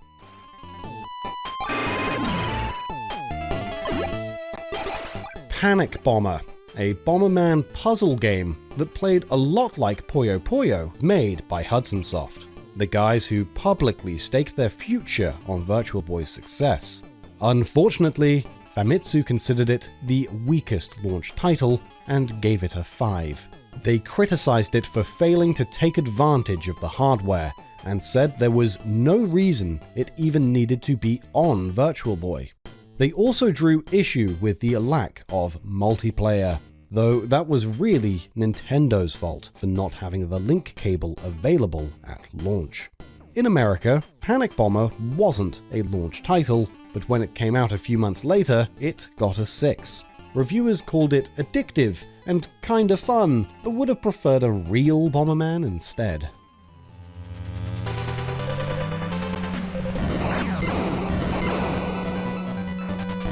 A lot of VB games were set in the future, and Red Alarm was no exception. A rogue AI's trying to wipe out humanity, which you've got to stop by flying through 6 levels and killing 6 bosses. It plays a lot like Star Fox All-Range mode, but uses both D-pads for precise maneuvering. It might look like a cluttered mess of red lines here on YouTube, but you'll have to take our word for it that in 3D, it makes more visual sense. Famitsu loved the graphics, proclaiming them cool, tasteful, and nostalgic for games of the past. They gave Red Alarm a 6.5 and recommended it as the best launch title of the bunch, saying it was even better than a lot of space shooters on PlayStation and Saturn. Overseas magazines scored it in the 7s, with GameFan going as high as a 9.5 and calling it one of the best games they've ever played. So, as you can see, contemporary reviews didn't pan the games as trash. On the contrary, they ranged from average to fantastic. A lot of magazines thought Virtual Boy had a bright future ahead of it, but they did worry that not having a big Mario, Zelda, or Metroid was going to handicap it at launch. The Metroid cameos in Galactic Pinball were nice, but an actual Metroid would have been better, and the system's dark graphics and sound chip would have paired well with the series' atmosphere. Some outlets were puzzled that Nintendo took their most experienced devs and had them make tennis, boxing, and pinball instead of something higher profile. A couple Mario games were coming soon, but not having them at launch was a problem. Yokoi was candid and told press it released before a good enough launch lineup was even ready. Another Japanese magazine, Famimaga, went to a popular game shop to see the long lines on release day. They were expecting enthusiasm on par with a typical Nintendo system, but were surprised when only 40 people showed up. They checked at another store, but the situation was the same there too. To be frank, there are very few VB users today, they wrote in what was supposed to be their big launch issue. However, if they can release games, that'll draw in fans. It'll raise the status of Virtual Boy and inevitably lead to more hardware and software sales. We don't want this to be the end. It was clear that hardcore gamers just didn't care about Virtual Boy. But that was exactly the demographic Yokoi wasn't going after. General entertainment publications mostly enjoyed it, like Popular Science and Entertainment Weekly, and kids liked it too. So he went to Yamauchi and said, "Let's stop courting gaming magazines who are run by enthusiasts and target the general public instead. That if we, quote, advertise Virtual Boys not for gamers, I think that could rekindle people's interest."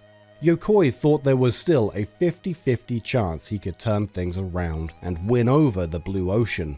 As he saw it, that was the only hope for Nintendo's future, as they were doomed to lose the home console war. He practically begged for a $10 million ad budget to do just that, but he didn't get it. Only 17 more games ever came out. 4 of them landed in its second month, starting with Golf.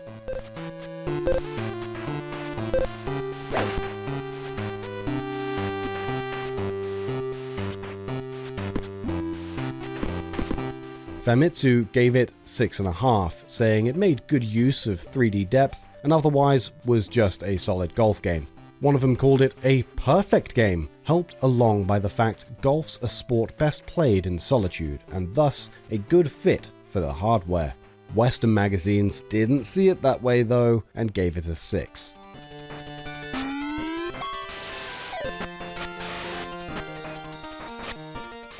Another sports title released the same day, Virtual League Baseball, was universally panned by critics.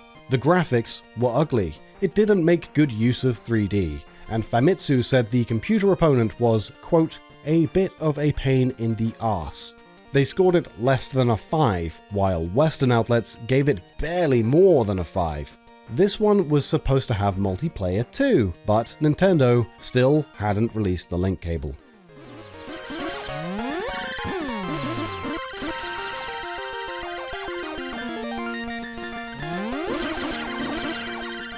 Another game from Hudson Soft, Vertical Force, is a pretty typical space shooter, but with a 3D gimmick that lets you switch between 2 altitudes, flying higher or lower to shoot, dodge, and duck under structures. All 4 Famitsu reviewers agreed it's a 6, except one guy who gave it a 3. Westerners gave it 5.5, saying it's a decent space shooter making good use of the hardware, but only fans of the genre should consider dropping $50 on it.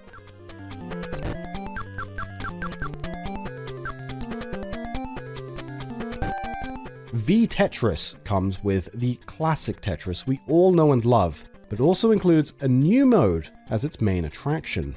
Basically, you've got to spin the board around on a circular plane to eliminate Tetronimos on all sides. It's an interesting twist, but Famitsu scored it just over a 5, saying the concept was doable in 2D and should have made more clever use of the third dimension.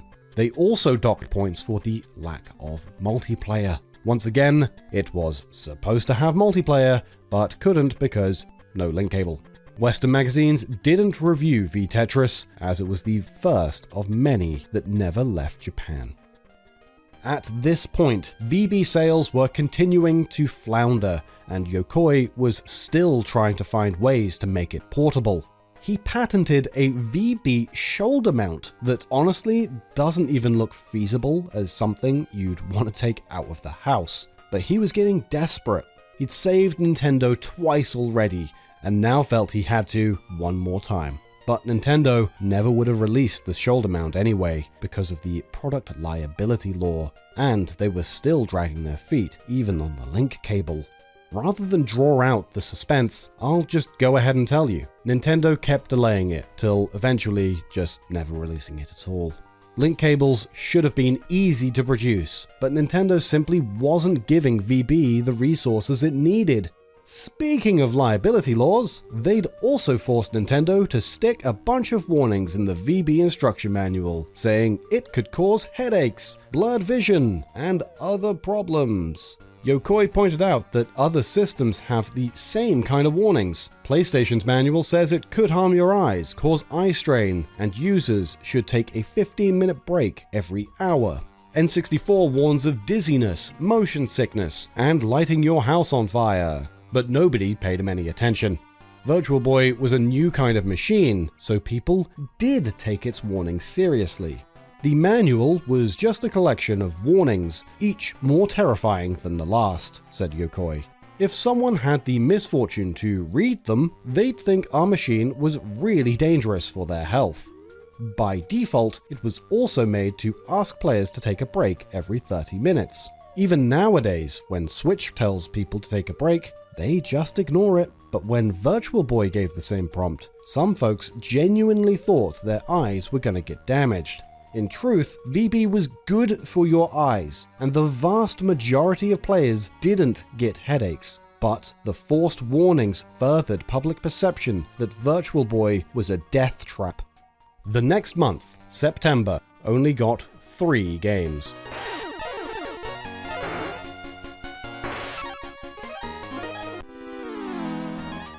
Jack Bros was made by Atlus as a spin-off of their Megami Tensei series. It was the first of the franchise released outside Japan, and paved the way for Persona and all of the rest. The 3 titular Jack brothers all play a bit differently, blasting their way through 60 maze-like floors, hunting for keys, and trying not to run out of time. The game uses the double D-pads like a modern twin-stick shooter, one for moving and one for aiming. Again, that was pretty impressive for its time, and wouldn't have been possible on other systems till 1997. Famitsu wasn't super keen on Jack Bros though, and gave it a 5. But the West praised its innovative controls, 3D depth, addictive gameplay, and gave it closer to an 8.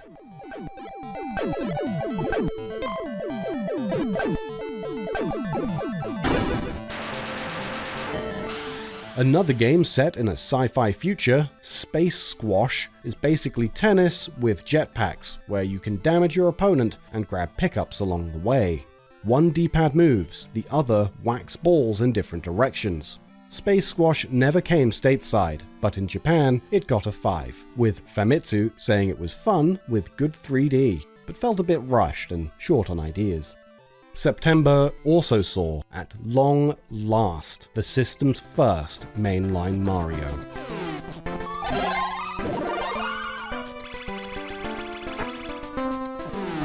Mario Clash was made by R&D 1 as a reimagining of the original Mario Brothers. Mario Brothers VB was just a rushed-out tech demo for Space World and never got released as an actual game. But this was the real deal. Mario Clash has 99 levels that, like the original, ask you to kill every enemy on screen to make progress. All 4 Famitsu reviewers gave it a 6, calling it simple and old-fashioned, but undeniably well-made and a good fit for the hardware. Western magazines gave it about a 7, saying it's addictive and fun, though a little too close to the source material. As a side note, Mario Clash had the same composer as Metroid 2, so the 2 games often sound a lot alike.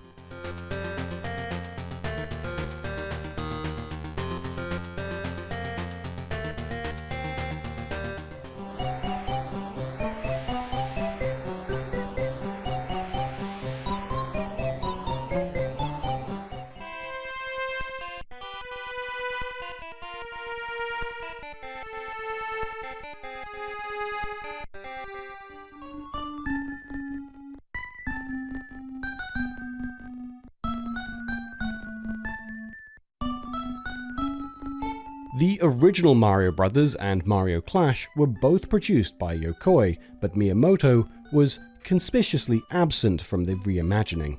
So where was Miyamoto? Despite pushing Yokoi to make Virtual Boy in the first place and saying he wanted to blow people away with new experiences, he never got around to it. He was just too busy with Nintendo's other 3D machine. Mario 64 and Mario Kart 64 were both behind schedule. Zelda 64 was having problems, and meanwhile, he was overseeing quite a few other projects as well, including Pokemon, which at this point was 5 years behind schedule. Nintendo had overloaded Miyamoto with too many projects, and as a result, he didn't have a single second left over for Virtual Boy. In fact, the entire company was stretched thin, working on N64, Game Boy, Super Nintendo, Satellaview, and Virtual Boy all at once. Nintendo executives would later admit this was a bad idea. By now, in October 95, it was clear that Virtual Boy wasn't the explosive hit Nintendo expected. In America, 300,000 people a week were renting them at Blockbusters, but only a tiny percentage followed through with a purchase. So stateside, they dropped the price from $180 down to $160.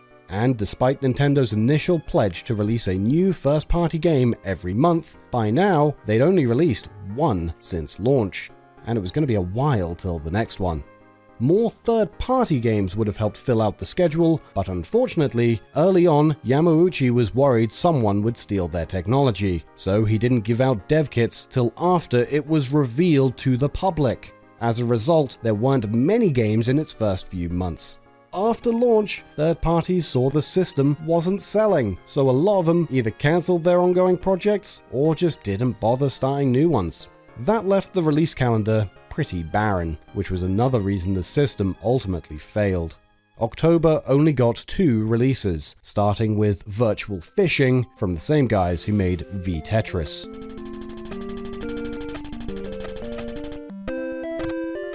It was a pretty straightforward fishing game, with tournaments and 6 areas. Famitsu scored it just shy of a 5, with mixed opinions. One guy said it was fun and looked great, while another called it boring and ugly.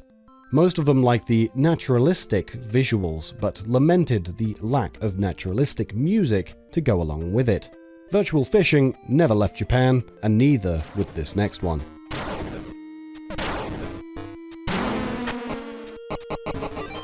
As a first-person survival horror, Innsmouth no Yakata was arguably the most distinct game on the platform.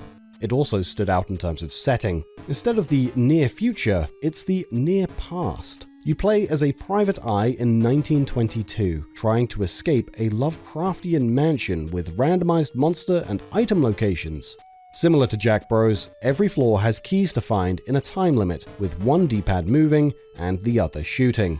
Famitsu gave it a 6, saying it made great use of VB's controller and 3D, but complained it wasn't scary enough and didn't have enough ammo. Survival horror wasn't really a genre in 1995, so perhaps they didn't realize the low ammo was intentional to make you flee as much as you fight.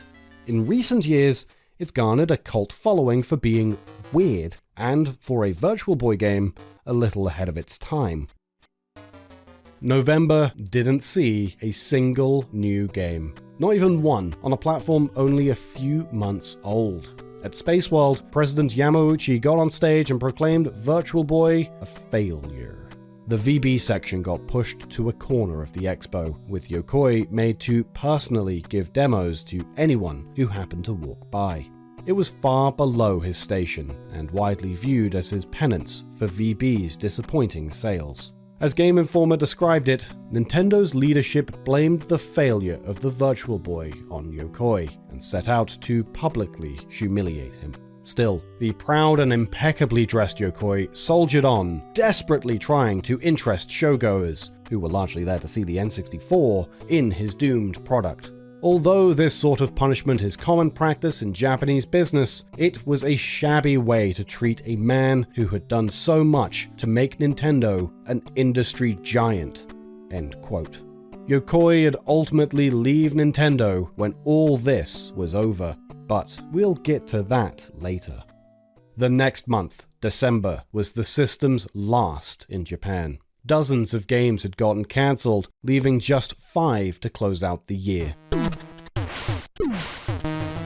Yokoi's team didn't necessarily need Miyamoto for this one, since they'd already made Mario Land 1, 2, and 3 for Game Boy.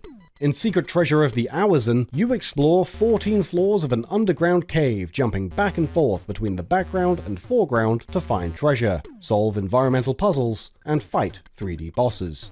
Not only was it the system's undisputed high point, it was also the last game Nintendo made in-house.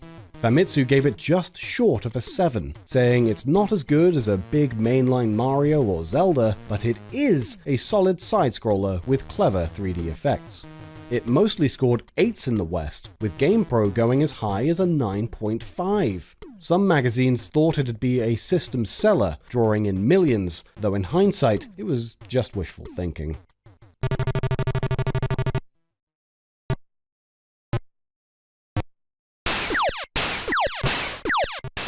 The same day Virtual Boy got its best game, it also got what Famitsu considered its worst. Space Invaders Virtual Collection. It's just ports of the old arcade games, Space Invaders 1 and 2, plus 3D versions of the same two games. Famitsu scored it less than a 4, saying the old ports were pointless to bring to Virtual Boy, and in the 3D versions, it's hard to even see what's happening. Unsurprisingly, the game never left Japan, and these next 3 didn't either.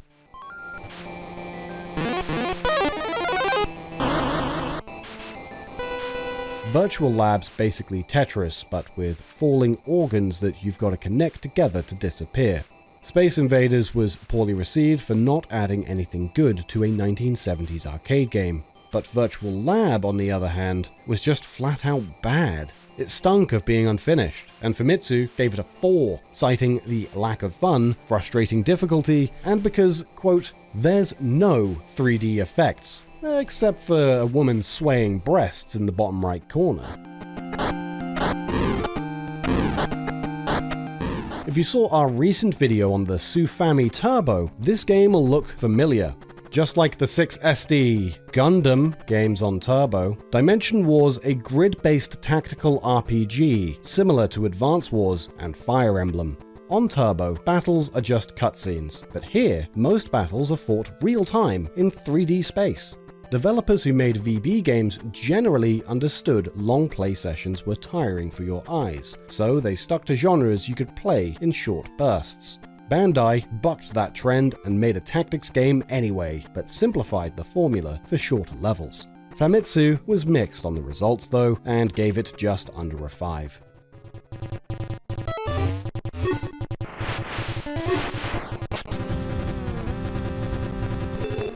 Virtual Bowling's got multiple modes and bells and whistles, like being able to adjust the weight of your ball and how much wax you want on the lanes. Famitsu gave it a 5.5 for being fun, realistic, and making the best use of VB hardware of any sports title.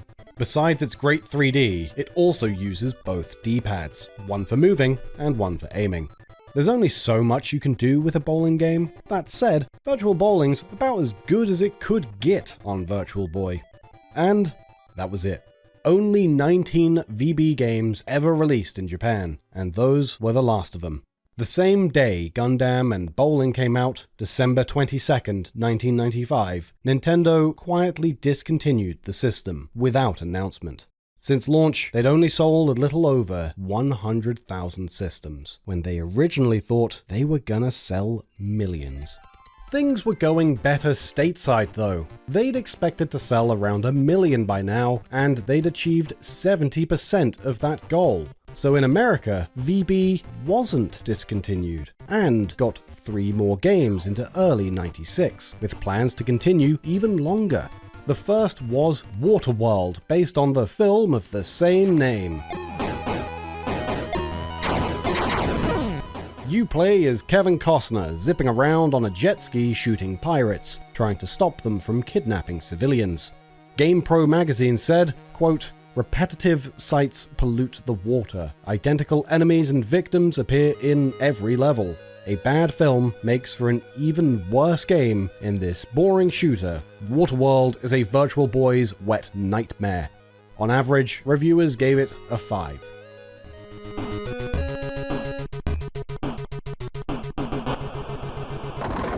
Virtual Bowling never came to America, so they got Nestor's Funky Bowling instead.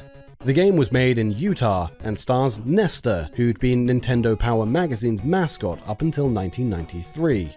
But by '96, he'd long since been retired, making him an odd choice for a bowling game aimed at Americans. In short, it's unremarkable aside from the branding, and not as good as the bowling game they got in Japan. Reviews averaged 5.5, brought up by Nintendo Power's own review of 6.7.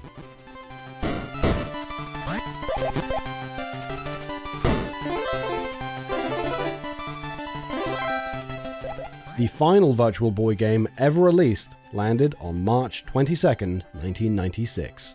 Americans didn't get V-Tetris, but they did get 3D Tetris. It's basically classic Tetris, but you're looking down from above, with Tetronimos falling into a 5x5 cube. Magazines gave it a 6, with props for good 3D effects, but points off for lackluster sound and music, as well as being less fun than its Game Boy forebear.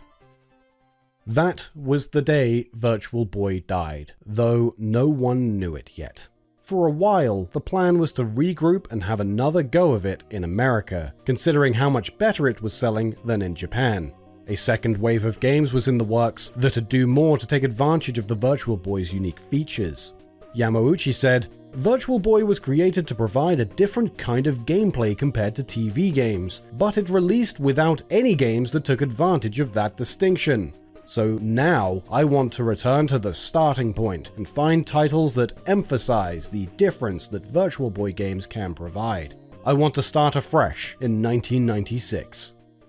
At E3 in May, Nintendo of America renewed their pledge to support the system and announced an aggressive price cut to $99. Games were made cheaper too, down to $30 or $40. NOA projected they would sell another 300,000 systems in the coming year, and showed off a couple games to kick off VB's second wave. The first was Bound High, a top-down action puzzle game that made excellent use of 3D. As Chalvo the robot, you defend Earth from aliens by bouncing around stages, on top of enemies to kill them, and trying not to fall to your death. Bound High had 4 modes, including a story campaign with bosses every 10 levels. Yamauchi called it the most promising title coming to the system. There was also Dragon Hopper, developed by Intelligent Systems, the studio that did Fire Emblem, Paper Mario, and helped make Super Metroid. It was a top-down action-adventure akin to Zelda Link's Awakening, where you play as Prince Dorin, trying to make his way to the kingdom of Celestia to save his family from its corrupt prime minister. It had everything you'd expect in an adventure game: NPCs, monsters, currency, shops, and so on, but with added 3D. G-Zero was revealed soon after, an F-Zero spin-off where instead of driving on flat roads, you're flying through space, with Captain Falcon and other familiar faces like James McCloud. All 3 games were gonna release soon, and more were in the works as well, like VB Mario Kart, Donkey Kong Country, Bomberman, and a GoldenEye racing game. But then, all of a sudden, it all disappeared. G-Zero, Bound High, and Dragon Hopper were 100% finished. They'd been rated by the ESRB, and according to our sources at NOA, even their boxes and manuals were done. But then Nintendo stuck them in a vault, cut bait, and ran. Every third-party game was cancelled too.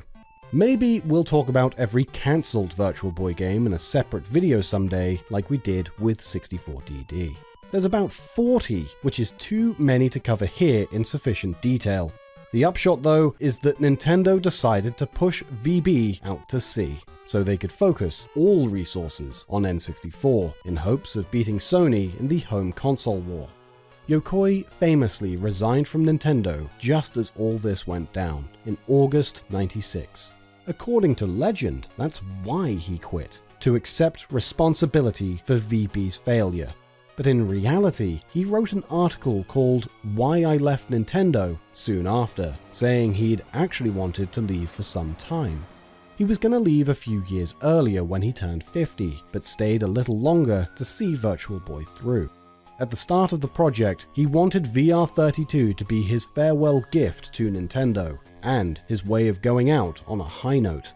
But when it failed, he quickly threw together blueprints for Game Boy Pocket, since it'd be quick, easy, and a surefire success. It released July 21st, 1996, 1 year to the day after Virtual Boy. Then he left to start his own company, where he could keep making fun inventions like the old days, escape the bit wars, and keep things small, without having to manage a huge department and worry about Nintendo's office politics. It wasn't the same Nintendo it used to be, and he didn't think he belonged there anymore. A few guys from R&D 1 went with him. Together, they designed the WonderSwan, which was better than Game Boy in basically every way, and was going to sell for a much lower price. But before it came out, he was killed in a tragic car accident. As his longtime protege, Miyamoto personally designed his gravestone and gave the eulogy at his funeral, where he said Yokoi had made Nintendo what it is today. For more on Yokoi, see our recent biographical video covering his full life story. There's so much more to the man than just Virtual Boy, and it's a shame that's what so many remember him for. His legacy extends well beyond his death, up to this very day, in fact. Back to this video's topic though, the Virtual Boy and legacy it left behind. By late 96, clearance shelves were littered with them for as cheap as $20. The old boy never even made it to Europe. Despite its short lifespan, or maybe because of it, a small but passionate fanbase has formed in the decades since. In 2010, they finally got their hands on Bound High, which it turns out really was the system's best game. Nowadays, you can get it in a boxed cartridge or just play on emulator. Something similar happened with an FPS called Faceball a few years later. Fans have also made their own VB games like Star Fox and Mario Kart Virtual Cup, and some cheeky ports as well, like Snatcher and Street Fighter 2. Not to mention lots of original games like Elevated Speed, and right now they're making a Portal-inspired project called Test Chamber. They even made Virtual Boy link cables and modded multiplayer back into games like Mario's Tennis. Nintendo never got around to it, so fans figured they'd do it themselves.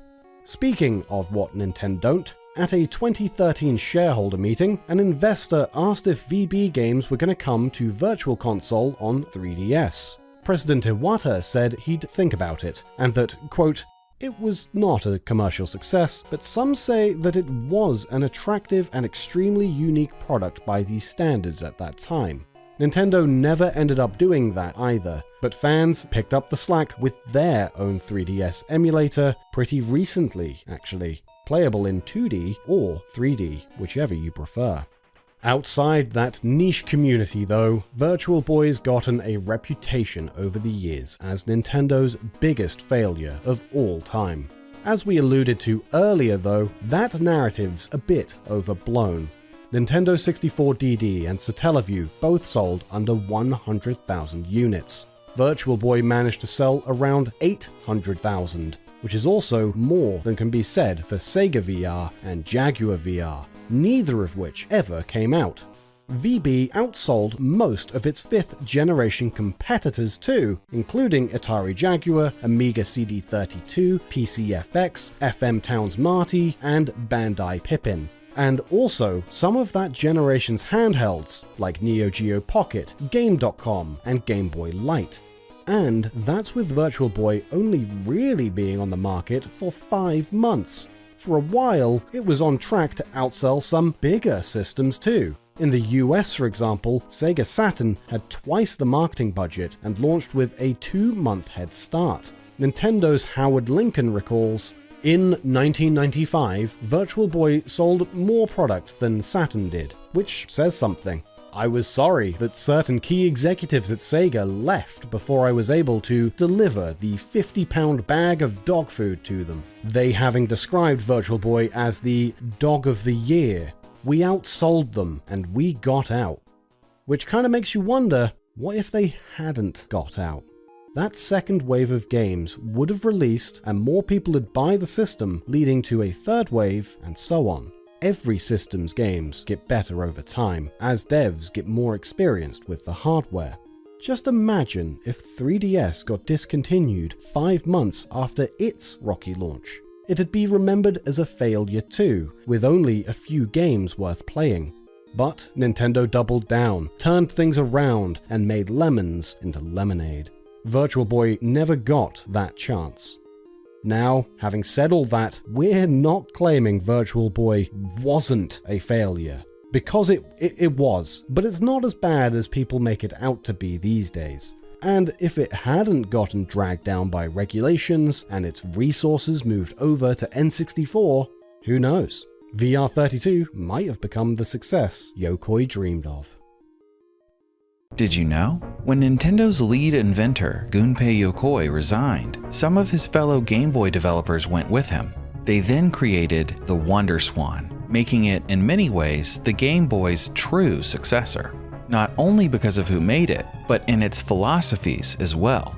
As you'll soon hear, it was more of a Game Boy 2 than even Game Boy Advance. It could also connect to the PS1, and Sony published their first ever handheld game on WonderSwan. When the Swan died, Sony recruited some of its designers to help make the PlayStation Portable. So in Japan, the PSP is considered WonderSwan's spiritual successor. Even some original Game Boy devs worked on PSP, making WonderSwan the missing link between Nintendo and Sony's handhelds. It's sorta both the Game Boy 2 and the PSP Zero, and Nintendo had to pull out all the stops to defeat it, sacrificing Game Boy Light, canceling the infamous GBA predecessor, Atlantis. WonderSwan's even the reason Nintendo made Game Boy Color. Without WonderSwan, gaming history would be totally different. Even setting history aside, WonderSwan was a great system in its own right, because it wasn't just consistent with Game Boy, it was an upgrade in every way, with 16 bits, up to 75 frames per second, and a widescreen display you could play horizontally or vertically. WonderSwan was cheaper too, launching for $40 and running 30 hours on a single battery. It had futuristic accessories that let you make and trade homebrew games, program a robot bug pet, and an adapter for online access, which Nintendo copied and released for the Game Boy. There were great games too, from exclusive Final Fantasies to Dragon Ball, Gundam, and Digimon games that did their damnedest to rival Pokemon. Aside from Nintendo and Sony systems, WonderSwan was the best-selling handheld in Japan, even to this day. Today we're going to look at its history and how it changed the handheld market and your own childhood without you even realizing. This is the full story of the WonderSwan. To quote Miyamoto, Gunpei Yokoi was the man who made Nintendo what it is today. He started as a humble maintenance worker in 1965, caught President Yamauchi's attention with gadgets he made in his spare time, and over the next few decades spearheaded Nintendo's evolution from a small card manufacturer into the toy business, and eventually to video games. We recently made an hour-long video on Yokoi's life story, but if you didn't see it, the key points you need to know for this story are that he created Game & Watch, mentored Miyamoto, co-designed Mario, and led Game Boy's development. His philosophy was lateral thinking with withered technology, which means using old tech in ways no one had ever thought of before to make products that are inexpensive, reliable, and fun. Game Boy was monochrome in an age of color, for example, but that let it sell for half the price of its competitors, with batteries that lasted 10 times longer. Eventually, though, he grew disillusioned with Nintendo's direction, fighting the bit wars and competing on power, like when PlayStation made the jump to 32 bits and Nintendo leapfrogged to 64. Yokoi thought Nintendo should not compete on power, but on ideas, as they'd always done. So after Yamauchi ordered him to make Virtual Boy, and it ended in failure, Yokoi threw together Game Boy Pocket as a quick, surefire success to regain his honor. It was smaller, lighter, and had a clearer screen, and could sell for an even lower price than the original Game Boy. Then, after 30 years as Nintendo's lead inventor, he resigned and established his own company, called Koto Laboratory. Some Nintendo devs went with him, Game Boy designers, Metroid artists, and so on. They were loyal not just to Yokoi, but to his ideas. Yokoi said Nintendo had come down with a case of the big company disease, which meant doing the same as their competitors and refusing any idea that couldn't earn $1 billion. He vowed that Koto would never grow bigger than 30 employees and renovated an old residential home to make their office. Yokoi and his gang of refugees cooked up some $8 mini systems, kind of like Tiger Electronics if they didn't suck, and some other toys and gadgets too, that they couldn't have made at Nintendo. For a while, it felt like a second adolescence, but before long, a mega corporation came knocking. It was Bandai, asking Yokoi to dust off his spurs and make a real game system. They wanted him to make a Game Boy killer. You might not think of Bandai as a hardware maker, but actually they were one of the first. Bandai had humble origins in 1950 as a small toy company, but gradually grew bigger as they started making toys for manga like Astro Boy and anime like Gundam. Slowly but surely, they acquired the rights to some of Japan's biggest franchises and invented some of their own. In 1977, they launched consoles called TV Jacks, then the Bandai Supervision 8000. They didn't catch on, so Bandai started buying the rights to foreign consoles and selling them with the Bandai name attached, like Intellivision, Arcadia, and Vectrex. In '82, they made Bandai LCD Solar Powers, which were basically copycats of Yokoi's Game & Watch. When Nintendo's Famicom conquered Japan, Bandai was one of the earliest third parties making games for it.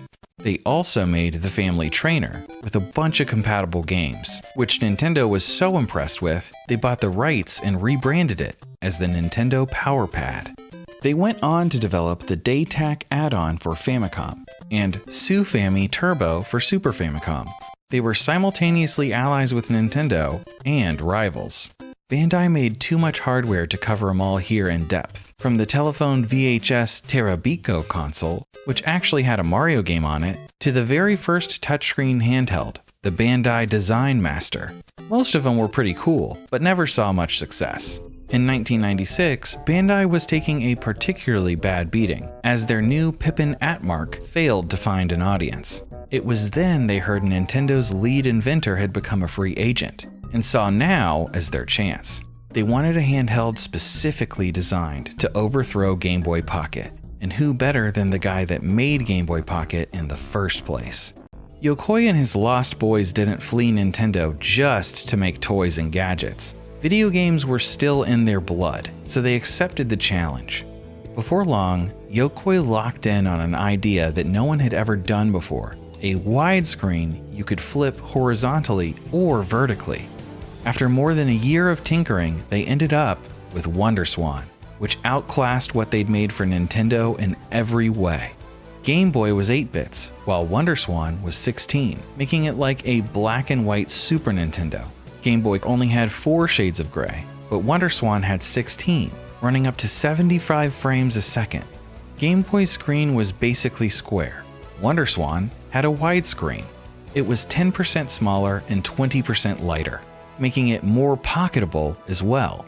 Koto considered color and even a touchscreen, but their priorities were more in line with Game Boy, affordability and battery life.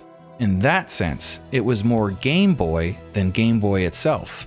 It was basically a super Game Boy Pocket. With all those improvements, gamers might have expected to pay a premium, but actually, WonderSwan cost less, retailing for just $40, while Game Boy Pocket cost $60. The last generation's handheld war was also won on battery life, so for Koto, that was a priority too, because batteries ain't cheap. Game Gear and Lynx ate through batteries so fast you were paying almost $1 an hour for power. Game Boy Pocket cost only 15 cents, while WonderSwan cost 2 cents. That made the difference between $50 a month in batteries, or just $1. That's why energy efficiency was so important. By the way, you might be wondering why it's called WonderSwan. Yokoi said, "It's beautiful on the outside and powerful on the inside, like a swan gliding elegantly across a pond, with strong legs hidden beneath the surface." There's more moving parts in this story, so let's zoom out a little. As Koto was toiling away in late 96 into 97, Bandai's game sales were slowing, and their Pippin console only managed to sell 50,000 units. It was one of the biggest flops of all time, and at this point, Bandai was actually losing money. So they announced a merger with Sega that would form the super company Sega Bandai. That would have made them bigger than Nintendo. In fact, Sega Bandai would have been the largest toy and video game company in the entire world. The deal was practically done until Bandai's middle managers rose up and rebelled, because the company had a home-like atmosphere that they didn't want gobbled up by the big, cold Sega Corporation. The merger's cancellation was a complete surprise, and the what-ifs for video game history are staggering. not only what it could have meant for the WonderSwan, but also for Sega's survival in the console business. But before any of those what-ifs could play out for WonderSwan, an unexpected tragedy struck. Just a few months after the merger collapsed, Yokoi was suddenly killed in a tragic car crash. WonderSwan wasn't finished yet, and still more than a year out from launch. Everyone thought without him, Koto was done for, but his staff kept on, with the leadership role passing to Yoshihiro Taki. He worked under Yokoi since the 1970s, and into the Game & Watch, Game Boy, and Virtual Boy eras. He was one of the loyalists who followed Yokoi when he left, but now they'd have to finish without him. In the eventual first issue of WonderSwan magazine, Taki said, "WonderSwan's final form depend for the most part on our own decisions and positions. After all, it's true that having spent all this time at his side, we've been imbued with the Yokoi philosophy. In that sense, the machine is a condensed version of his vision." A few months later, Nintendo announced Game Boy Light, a new backlit model good for playing in the dark or under direct sunlight. But almost as soon as the words were out of their mouth, Yamauchi caught wind of WonderSwan's development. His finding out early would change the course of handheld history, and ultimately lead to WonderSwan's demise. So it might surprise you to hear, it was actually Bandai who told him. They brought it to him on a silver platter, asking if he'd sell WonderSwan as a Nintendo product. It seems that they lost some of their bravado after losing Yokoi. But for Nintendo, making their own hardware was a point of pride. So Yamauchi refused and sent him packing. Bandai had made a huge blunder. They gave Nintendo advance warning and got nothing in return. In the end, it cost them everything. Because now the old man saw him as a threat. He had a near monopoly on the handheld market, but feared WonderSwan could topple it. Nintendo fought off portable competitors before, but this time was different. Not only was it designed by Game Boy runaways, it was also supported by Bandai's top-tier IP. They'd created Digimon and Tamagotchi. They owned Gundam, and had the rights to countless other franchises, from One Piece to Dragon Ball. Game Boy Light wouldn't be enough to beat it, and with N64 losing to PlayStation, Nintendo had to maintain their portable empire. So Yamauchi called an emergency meeting with his top guys, and told him to make a Game Boy capable of color, immediately. WonderSwan was just a year away, so time was of the essence. One of those top guys was Satoru Okada, who served as Yokoi's second-in-command since the late 60s. They'd been close friends, but creative differences drove them apart. Like when Okada wanted Game Boy to be more like Famicom, but Yokoi wanted it more like Game & Watch. Okada demanded color, but Yokoi refused. "Color's flashy and appealing at first glance," he said. "But once you start playing, it's irrelevant. It's the world that matters." These kinds of disagreements piled up, till eventually the department split in half, with Yokoi loyalists on one side and Okada's on the other. Some followed Yokoi when he quit Nintendo, but Okada was glad to see him go. Now he was in charge of Nintendo's handhelds, and it was his job to rush out the Game Boy Color. After 30 years as Yokoi's right-hand man, he was now tasked with destroying his final invention.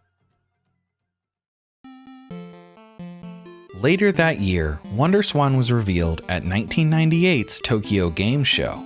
Bandai's president got on stage and said, "I only attend announcements for products that are sure to be profitable. Rest assured, unlike Pippin, this is a product worthy of Bandai." The crowd laughed and applauded. Bandai projected sales of 4 million WonderSwans in its first year, which was more than Game Boy sold in its first. When Japanese press learned of Yokoi's involvement, they wrote articles saying it'd be a cruel twist of fate if WonderSwan did overthrow Game Boy, and he wasn't there to see it. In Nintendo's rush for color, the Game Boy Light got overshadowed before it even released. Ultimately, fewer than 1 million units were ever produced, making them hard to find even back then. It was originally supposed to come to the West in massive numbers, but Nintendo canceled those plans to put all hands on deck for Game Boy Color. Another, more interesting casualty was Project Atlantis, a 32-bit next-gen Game Boy that was essentially going to be Game Boy Advance. We'll do a full video on Atlantis soon, but long story short, it got tossed aside too. However, Nintendo was able to leverage their previous work on it to speed up Game Boy Color's development. Yamauchi also demanded unbeatable games, but his designers didn't have a lot of time or enthusiasm. We had begun working on the 32-bit Atlantis project a long time before, Okada remembers. It felt like we'd done all we could with Game Boy's 8-bit processor, and that it was high time we moved on to better things. And that's what Atlantis was supposed to do for us. It was going to give us that boost. The game designers were unhappy with this too and said, "We've already completely exhausted the possibilities with Game Boy, and the only upgrade you bring us is color? What were you thinking?" Okada's team managed to launch Game Boy Color a few months before Bandai, but with hardly anything to play on it. In Japan, there were only 3 launch titles, 2 colorized old games, Tetris DX and Wario Land 2, and the other was Hexite, a third-party puzzle game. Even Nintendo knew it was weak, so they sent a guy to Enix's office to request that their upcoming game, Dragon Quest Monsters, be made color compatible, even though it was a standard Game Boy game releasing a month before the new color model. In America, launch was even more pitiful. Tetris DX and Pocket Bomberman. That was it. Just 2 old games with color added. "We had nothing," said Okada. The one saving grace was that it could play original Game Boy carts. Nintendo's official reason for launching so soon was to celebrate Game Boy's 10-year anniversary. Truth was, though, the real anniversary was April the following year. But if Game Boy Color released then, it would have got beat to market by WonderSwan. Back then, Nintendo never would have admitted that's why they actually rushed launch, or that it was Game Boy Color's entire reason for existing. But long after retiring, Okada would admit as much to author Florent Gorge for his History of Nintendo book series. Great reads, by the way. We highly recommend them. A color version of a decade-old handheld with basically no games probably wouldn't have been enough to stop WonderSwan. What really saved Nintendo was the surprise hit Pokémon, which released in 1996 and slowly grew in popularity in the years since.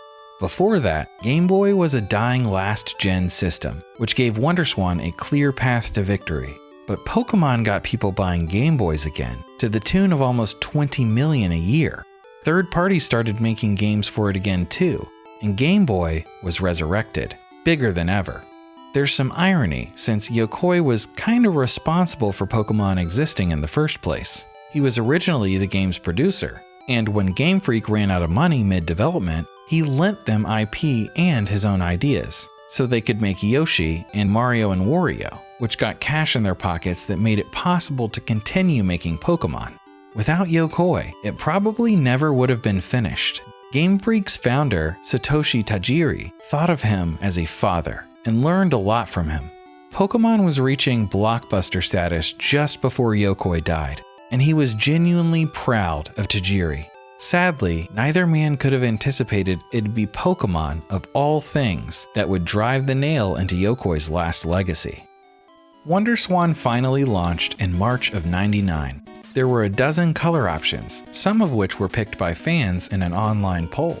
And it had a 7-game launch lineup, better than what Nintendo scrounged up, like an exclusive Mega Man, Chocobo Mystery Dungeon, and Digimon Adventure Anode Tamer. As you'll recall, Bandai invented Digimon. They started out as digital pets, the masculine counterparts to Tamagotchi. The first episode of the Digimon anime aired the same week as WonderSwan came out, making Anode Tamer an especially strong launch title. It's an RPG where you collect Digimon, build teams, and use a link cable to trade and battle with friends. A companion game called Cathode Tamer came out a year later, with version-exclusive Digimon and some other minor differences. These games weren't identical to Pokémon. The combat's more complex, for example, with up to 3 monsters on a grid, but at their core, they're pretty similar. But the real star of the launch lineup was Gunpei. Gunpei Yokoi designed it before his death, and Koto named it posthumously in his honor. Japanese reviews scored it even higher than Pokémon, and a lot of retailers sold out in less than an hour. It was exactly the kind of game Yokoi believed in, ideas over graphics. Yokoi's concentration when he was bent on making a fun game was tremendous, remembers Taki. Watching, it might not look like much, but playing, it's addictive. We speak from experience. It's sort of like Tetris, but you've got to form lines across the screen. The more pieces per line, the more points. So you've got to zig and zag quick before the screen kills you. According to Nikkei newspaper, developers across Japan were supposed to be busy making games for the upcoming GameCube and PlayStation 2, but, quote, in the spring of 1999, the gaming professionals who should have been caught up in this technological whirlwind were instead spending their days playing Gunpei on a monochrome screen. WonderSwan sold for half Game Boy Color's price, and its games were cheaper too, around $20 or $30, while Nintendo's cost $30 or $40. So despite Nintendo's best efforts, WonderSwan did enjoy a successful launch. A lot of retailers sold out, with most buyers in their 20s, making them a bit older than Nintendo's demographic. Magazines reported they bought WonderSwan on sight without question. Seemingly, they were just happy to get their hands on one. As Koto Labs popped champagne, Yamauchi was across town, thinking which card to play next. Almost immediately, he slashed the Game Boy Color's price from $75 to $60, and he dropped Game Boy Pocket to $30, making it even cheaper than WonderSwan. Nintendo PR said they just wanted to do right by their fans. They didn't lower Game Boy prices elsewhere though. The timing and fact they only dropped prices in Japan, I think it's fair to say, reveals the real reason they did it. WonderSwan still managed to sell 1 million units in its first 3 months, which was fantastic for a Japan-only launch. That's more than the original Game Boy sold in its early months. Games kept pouring in, from Gundam and One Piece to Klonoa and Street Fighter.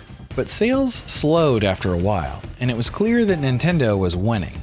Yamauchi further strengthened his position by announcing Game Boy Advance, over a year and a half before it was ready. Revealing it so soon was a strategic move to distract consumers from the competition. In the meantime, WonderSwan still had Game Boy Color to contend with. Not only did it get a head start, but its backwards compatibility gave it a software advantage too.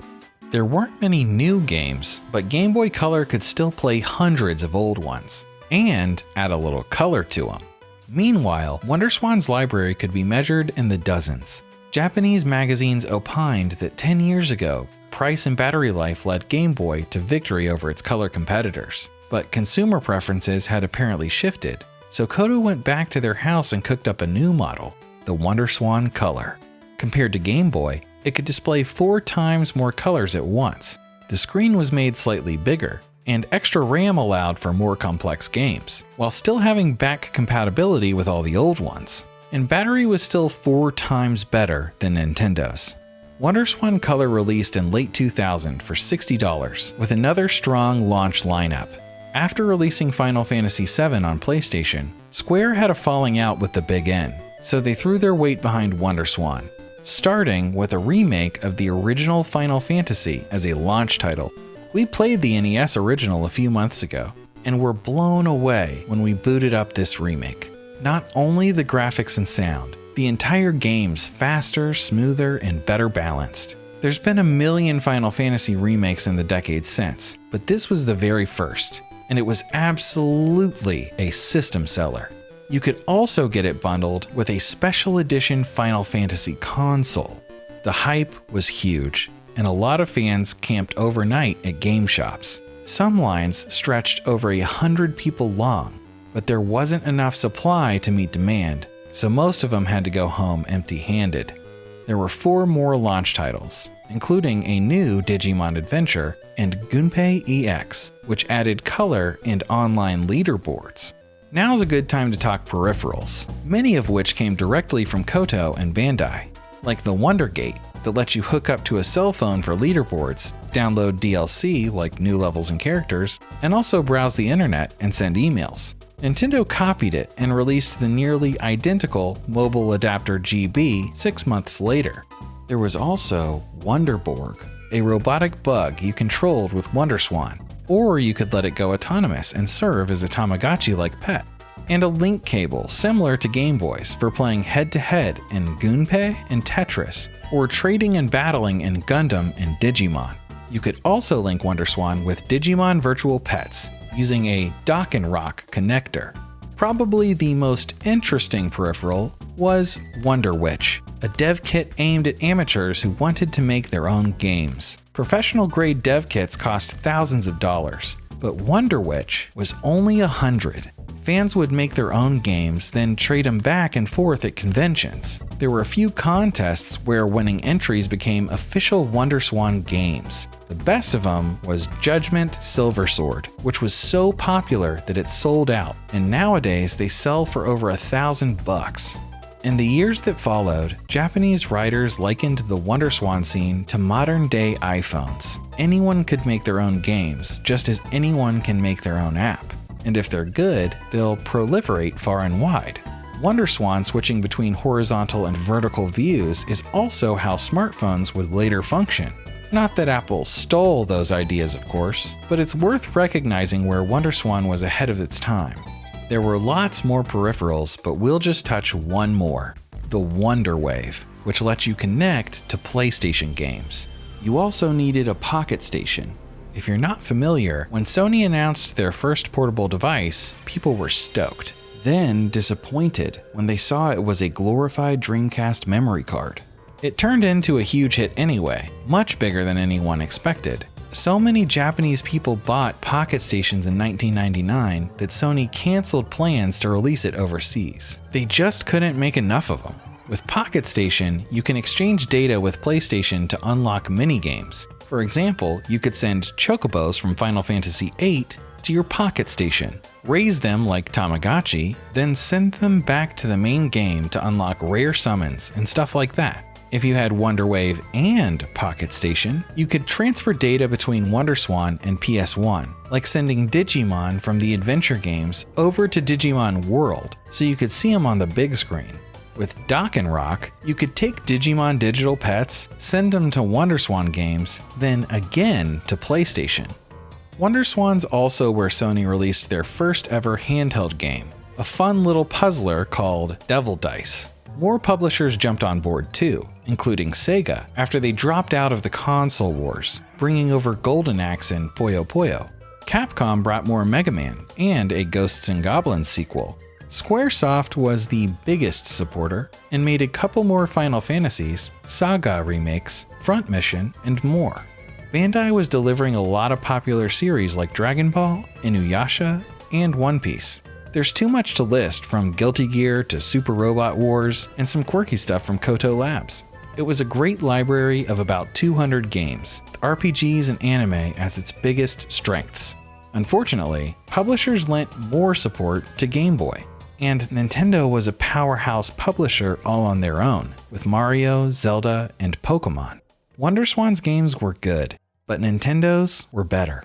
Despite having better hardware, lower price, and longer batteries, WonderSwan was losing. The fatal blow came in 2001 with Game Boy Advance. Okada's team rebooted Project Atlantis and spent the last 2 years perfecting it.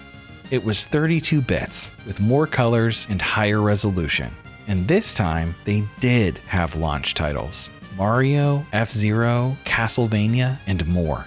Bandai put up one last fight the following year with Swan Crystal. It's the same as WonderSwan Color, but they replaced the ghosty screen with a higher quality TFT, which looked just as good, if not better, than the screen on the Game Boy Advance. Fans voted for Colors again, and funnily enough, the one with the most votes looked like Game Boy Advance. The battery life still doubled Nintendo's, and at $65, it was 20% cheaper. But the war was already over. They'd lost. You could still get Swan Crystals made to order into 2009, but they disappeared from stores in early 2003, which was effectively Bandai's surrender. Some more games trickled in the next few years, but the biggest hitters got canceled, including more from Square and even Bandai themselves. A lot of its best games got ported to GBA, ironically making Nintendo even stronger.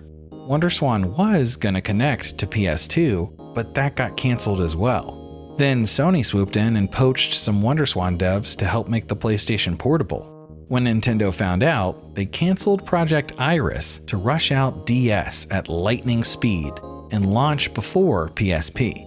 History repeated itself as DS defeated its more powerful foe in the end.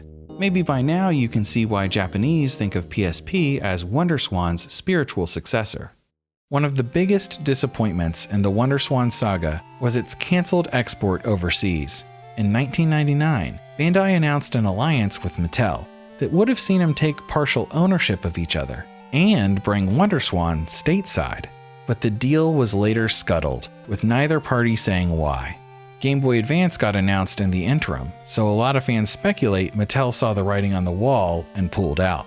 They probably figured if WonderSwan's RPG and anime-heavy library couldn't beat Game Boy Color in Japan, it didn't stand a chance in America versus Game Boy Advance. In the end, WonderSwan did fall short of Bandai's expectations. At only 3.5 million units, sales are puny next to Game Boy. In context though, they're better than they look. In Japan, Game Boy Color sold 11 million, which is more than 3.5, but not a massacre. It wasn't the blowout the original Game Boy gave the likes of the Game Gear. 3.5 million's pretty close to what Nintendo's home consoles were selling at the time. And in Japan, WonderSwan was the best-selling handheld of all time, even to this day, so long as you don't count Nintendo and Sony's handhelds. It beat everything else though. But it could have sold so much more. The whole story begs a lot of what-ifs. What if Yokoi hadn't died in that car crash? What if Bandai didn't spill the beans to Yamauchi? What if their merger with Sega went through? If things had played out differently, could we have seen a WonderSwan 2 and 3 continuing into the present? Guess we'll never know. So let's move on to post-mortem. Folks in Japan mostly attribute WonderSwan's defeat to three main reasons. First, that Yamauchi was always a step ahead. WonderSwan was designed to beat Game Boy Pocket, but ended up in a duel with Game Boy Color instead. By the time WonderSwan Color came out, Game Boy Advance was right around the corner. And Nintendo ruled handhelds before the battle even began, giving them a home court advantage. Another problem was that a lot of WonderSwan's improvements fell into diminishing returns territory. Game Boy costing 15 cents for battery was a huge improvement over Game Gear's $1 an hour. WonderSwan costing 2 cents was even better. But when the cost's already so low, people don't care as much about additional savings. The same goes for price. Game Boy was a lot cheaper than its early competition. WonderSwan was even less expensive, but Game Boy was under 10,000 yen anyway. Anything below that threshold, consumers already viewed as affordable. So again, the extra savings didn't do much to sway purchasing decisions. In fact, it might have been counterproductive, as some believe WonderSwan was too cheap for its own good. A shopper would see it on the shelf next to Game Boy, notice it was cheaper, and games were cheaper too, then assume it was a piece of crap. Aside from those three reasons, everything we mentioned earlier applies as well, from Yokoi's passing to Nintendo's more robust library. We'll close by seeing where everyone ended up after the dust settled. Bandai had spent over 20 years making hardware, but after WonderSwan died, they gave up for good. It was the last system they ever made. They took it in stride though, and went on to support Game Boy Advance, DS, and PSP. Bandai eventually merged with Namco. Nowadays they make Pokemon spin-offs and help Sakurai with Smash Brothers. As for Sony, they tried one more time with PS Vita, but dropped out of handhelds after it only sold 14 million worldwide. Yamauchi retired in 2002 when the war was over, and handed the reins to Satoru Iwata. Yamauchi passed away in 2013, and Iwata in 2015. Since then, Nintendo's given up their handheld empire to move into hybrids instead. Koto Laboratory still exists to this day. Yokoi's old uniform and wristwatch are prominently displayed in their office, along with gadgets from the past from Game Boy to WonderSwan. In the 2000s, they continued as designers for hire, just as they'd done for Bandai. Nothing that tried to compete with Nintendo though. They made the educational Pocket Challenge 2, the Navigate for casino gambling, and the Mama Mite pregnancy aid, all of which are more or less based on WonderSwan. And they co-designed V-Flash, a 32-bit educational home console. In 2006, they remade Gunpei and released it on DS and PSP. But since then, they've mostly gotten out of games. Koto has been following their original vision, pursuing their inspirations instead of profits. Their motto is to turn adversity into fun by adding entertainment. Under that mantra, they invented Hymenos and Piperoids for letting kids build their own toys from eco-friendly paper. They won awards, and the Japanese government installed them in elementary schools to encourage students' creativity and environmental impact. Part of Yokoi's original plan for Koto was to combine gaming and medicine to make physical rehabilitation fun for patients. His followers eventually did that too, with the Occlupad, a device designed to help treat an eye condition that affects vision. Before Occlupad, treatment was painful and less likely to succeed. Now, it's fun. Looking back, his successor Taki said, "I'm gradually losing track of the past, and I've forgotten a lot of it. Now that Yokoi's gone, it's all just guesswork about what he wanted us to do or how things would have turned out. When he passed, people said, 'Koto's finished.' But the rest of us continued working, despite the anxiety of not knowing if we really could, and eventually, we made all kinds of things." For WonderSwan's recent 25th anniversary, they released a bunch of memorabilia, like replicas, phone cases, and t-shirts. And finally, what happened to the WonderSwan itself. A lot of Japanese folks traded theirs in for a Game Boy Advance, leaving a huge overstock that kept down prices. But there's been a resurgence lately as nostalgia seekers, history buffs, and collectors try to get their hands on one. Thankfully, even Swan Crystal prices aren't too ridiculous. Most games are Japanese, but some are available in English nowadays, and some don't require much reading at all. A lot of Western enthusiasts buy flash carts, so they can play all 200 games without spending an arm and a leg. And there's a modding scene for adding modern screen technology and backlights. So if this video's enticed you, rest assured that the Swan experience is well within reach. For now, at least. Yokoi's final invention and Bandai's last system. Game Boy's successor and PSP's predecessor. The missing link. The reason Game Boy Light was killed and Game Boy Color was born. There were a lot of handheld challengers in the 90s, but only one that struck fear in the hearts of Nintendo. The WonderSwan.